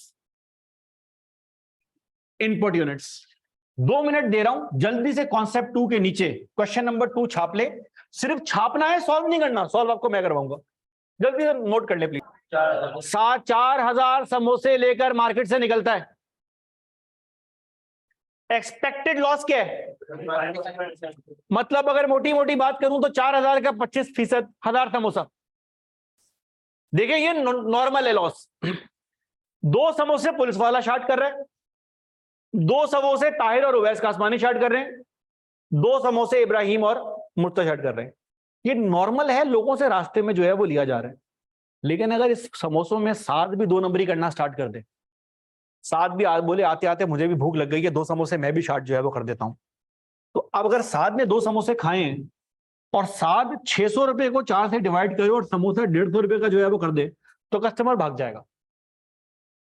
कल को उनके शक ये कि ऐसा ना हो कि 7 सारे समोसे खा ले, IQ के बाहर एक ही समोसा बचे, और वो एक समोसा खरीदने अली जब आया, अली पूछे कितने का है, बोले 600 रुपए का। नॉर्मल लॉस है। तो अली बोलेगा अबे कैसा नॉर्मल लॉस है, इस रास्ते में कहां समोसे किए हैं? सर ये नॉर्मल लॉस नहीं था, ये तुम्हारी नीयत खराब हुई थी कि तुमने समोसे खुद साथ किए हैं, ये एबनॉर्मल लॉस है। तो बेटा नॉर्मल लॉस की कॉस्ट तो कस्टमर बेयर करता है, एबनॉर्मल लॉस की कॉस्ट कौन बेयर करेगा? एबनॉर्मल लॉस की कॉस्ट तुम खुद बेयर करोगे। ये 100 रुपए का ही समोसा है, तुमने 500 रुपए के समोसे फोड़ दिए हैं, अब इससे 100 रुपए चार्ज कर लो। तो नॉर्मल लॉस की कॉस्ट कस्टमर बेयर करेगा, एबनॉर्मल लॉस की नहीं करेगा। तो ये मंडी से कितने समोसे लेके बाहर निकलता है? शहर के पहुंचने तक 3000 समोसे होने चाहिए। अब रास्ते में अगर ये बाइक यूं मार मार के जो है वो राउंड मार मार के जो है वो बाइक अपनी घुमा रहा था, और रास्ते में बाइक स्लिप हो गई और 1000 समोसे वेस्ट हो गए, आते आते 2000 बचे, तो वो जो 1000 का लॉस हुआ है वो नॉर्मल लॉस नहीं है। वो ये बात समझ आती है? अब आपकी पूरी गेम आसान हो गई है। सर मुझे कॉस्टिंग करनी है महीने के स्टार्ट में, महीने के एंड पर। Total cost incurred, total cost में क्या क्या आ रहा है? सर सबसे पहले आ रहा है रॉ मटेरियल, 40,000 रुपए का मटेरियल खर्च किया है, प्लस 50,000 रुपया लेबर ने खर्च किया है, प्लस 1 लाख का ओवरहेड। मेरा बच्चा टोटल कॉस्ट कितनी खर्च हो रही है? 1,90,000 divided by expected output. Expected output online इस वक्त बेटा जरा देख लो, 2 चीजों से मिलकर निकलता है, input units minus normal loss. तो मुझे बता इनपुट था कितना इस सवाल में? नॉर्मल लॉस कितना है? 25% ऑफ इनपुट। 4,000 का 25 क्या होता है? तो कितना बच गया मेरे पास? 3,000। मेरे एक सवाल का जवाब दे दो इससे पहले मैं आगे बढ़ूं। ये 3,000 ये वाला एक्चुअल है कि एक्सपेक्टेड है? बिल्कुल सही, ये 3,000 क्या है?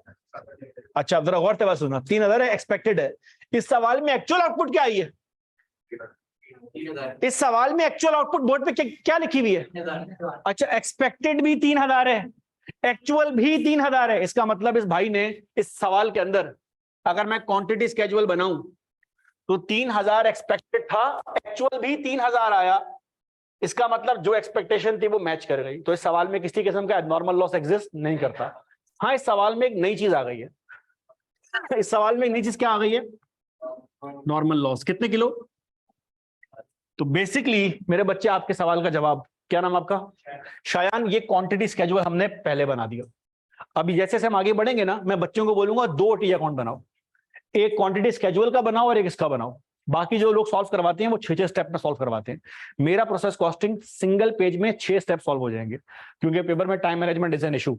आप किसी भी मेथड से सॉल्व कर सकते हैं, पेपर कॉस्टिंग के पेपर में पैटर्न एग्जिस्ट नहीं करता। अगर आपका पैटर्न मुझसे अच्छा है ना, तो मेरा वाला दीवार पे मार दो, अपना वाला मेरे साथ शेयर करो, ताकि मैं क्लास के साथ शेयर करूं। मेरा जो पैटर्न मैंने यहाँ पे बिल्डअप किए हुए, कि टाइम बचाने की नीयत से बिल्डअप किए हुए, over the period of years buildup किए हुए, एक्सपीरियंस के बेस पे बिल्डअप किए हैं। आपका अगर मुझसे अच्छा है तो वो हमारे साथ शेयर करें, ताकि हम बाकियों के साथ शेयर करें। कॉस्टिंग के पेपर में एग्जामिनर पैटर्न नहीं देखता, जहां मर्जी स्टार्ट करो। फाइनेंशियल अकाउंटिंग में पैटर्न एग्जिस्ट करता है, टैक्स में कुछ लॉज हैं, कॉस्टिंग में आपने डायरेक्ट आंसर पे आना है। ये सबसे अच्छी बात भी है और ये सबसे बुरी बात भी है। अच्छी बात इसलिए है कि यू आर नॉट डिपेंडेंट, बुरी बात इसलिए है कि वो लोग जिनको जिंदगी भर डिपेंडेंट रहने की आदत है, वो कहते हैं कुछ तो बताएं कहां से स्टार्ट करें। बेटा, जिंदगी में स्टार्ट करना सीख लो, वरना कोई और स्टार्ट कर लेगा। अच्छा सर, ये 4000 यहां पर हो गए, 4000 यहां पर हो गए, कॉस्ट निकाले जरा पर यूनिट क्या आ रही है। 1,90,000 डिवाइड बाय 3000 कितना? 63.33। तो सर जरा ध्यान कीजिएगा प्लीज, ये 1,90,000 की कॉस्ट को आपने किससे डिवाइड किया? अगर आप इसको 4000 से डिवाइड करते तो क्या होता, मुझे बताएं। वेरी गुड, शाबाश। अगर हम 4000 से डिवाइड करते तो पर यूनिट कॉस्ट क्या आती? 47। कम कॉस्ट आती। अभी कितनी कॉस्ट आ रही है? तो वो जो आपने एडिशनल 16 रुपए अभी ऐड किए हैं, वो पता है क्या है? वो यही कॉन्सेप्ट है जो टॉप पे आपने अपने पास लिखा हुआ है। नॉर्मल लॉस की कॉस्ट कौन बेर करता है? तो वो जो 47 और 63 का डिफरेंस है, वो जो 1000 यूनिट की कॉस्ट है, वो हम किससे रिकवर करेंगे? एग्जिस्टिंग कस्टमर से। लेकिन नॉर्मल लॉस वही पे करेगा। वो 6 समोसे वाला सीन है, बिल्कुल सेम सीन है। मैस हो रही है चेंज। अब मैं अपने पास टी अकाउंट के अंदर जाऊंगा, वैल्यूज प्लॉट करूंगा। मटेरियल की कॉस्ट कितनी थी मेरे बच्चे? 40,000, 50,000, 1,00,000, 1,90,000। ये कितनी कॉस्ट आ रही है? 63.33 मल्टीप्लाई बाय 3 कितना हो गया? 1,90,000। टी अकाउंट क्लोज हो रहे हैं। क्या ये बात यहां पे क्लियर होती है? तो इस सवाल में आपने क्या सीखा? इस सवाल में आपने 2-3 बातें जो है वो सीख ली हैं। बात नंबर 1, नॉर्मल लॉस की जो कॉस्ट होगी वो किस पे ट्रांसफर की जाएगी?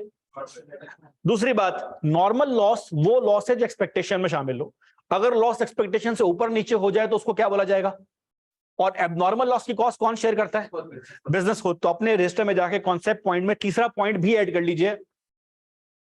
तीसरा पॉइंट नोट कर लें, एबनॉर्मल लॉस की कॉस्ट हम खुद बेयर करेंगे। एबनॉर्मल लॉस की कॉस्ट हम खुद बेयर करेंगे। और ज्यादा अच्छा वर्ड अगर मैं आपको बताऊं तो स्लैश डाल के नोट कर लें, abnormal loss profit and loss में चार्ज होती है। ये ऐसा जुमला है जो आपको 10 सवाल के बाद समझ में आएगा और आपका दिल खुश हो जाएगा। एबनॉर्मल लॉस की कॉस्ट प्रॉफिट एंड लॉस में चार्ज होती है। और ये मैं बोल नहीं रहा, ये मैं आपको इसकी एंट्री पास करके आपको जो है वो दिखाऊंगा, और आपको शौक में नहीं दिखाऊंगा, सिलेबस में आपके है। एबनॉर्मल लॉस की कॉस्ट प्रॉफिट एंड लॉस में चार्ज होती है। नॉर्मल लॉस का नुकसान कस्टमर बेयर करेगा, abnormal loss profit and loss में चार्ज की जाएगी। क्या ये बात यहां पे क्लियर होती है? बेटा जल्दी से ये आंसर छापें और एग्जांपल नंबर 3 आपने खुद से करनी है।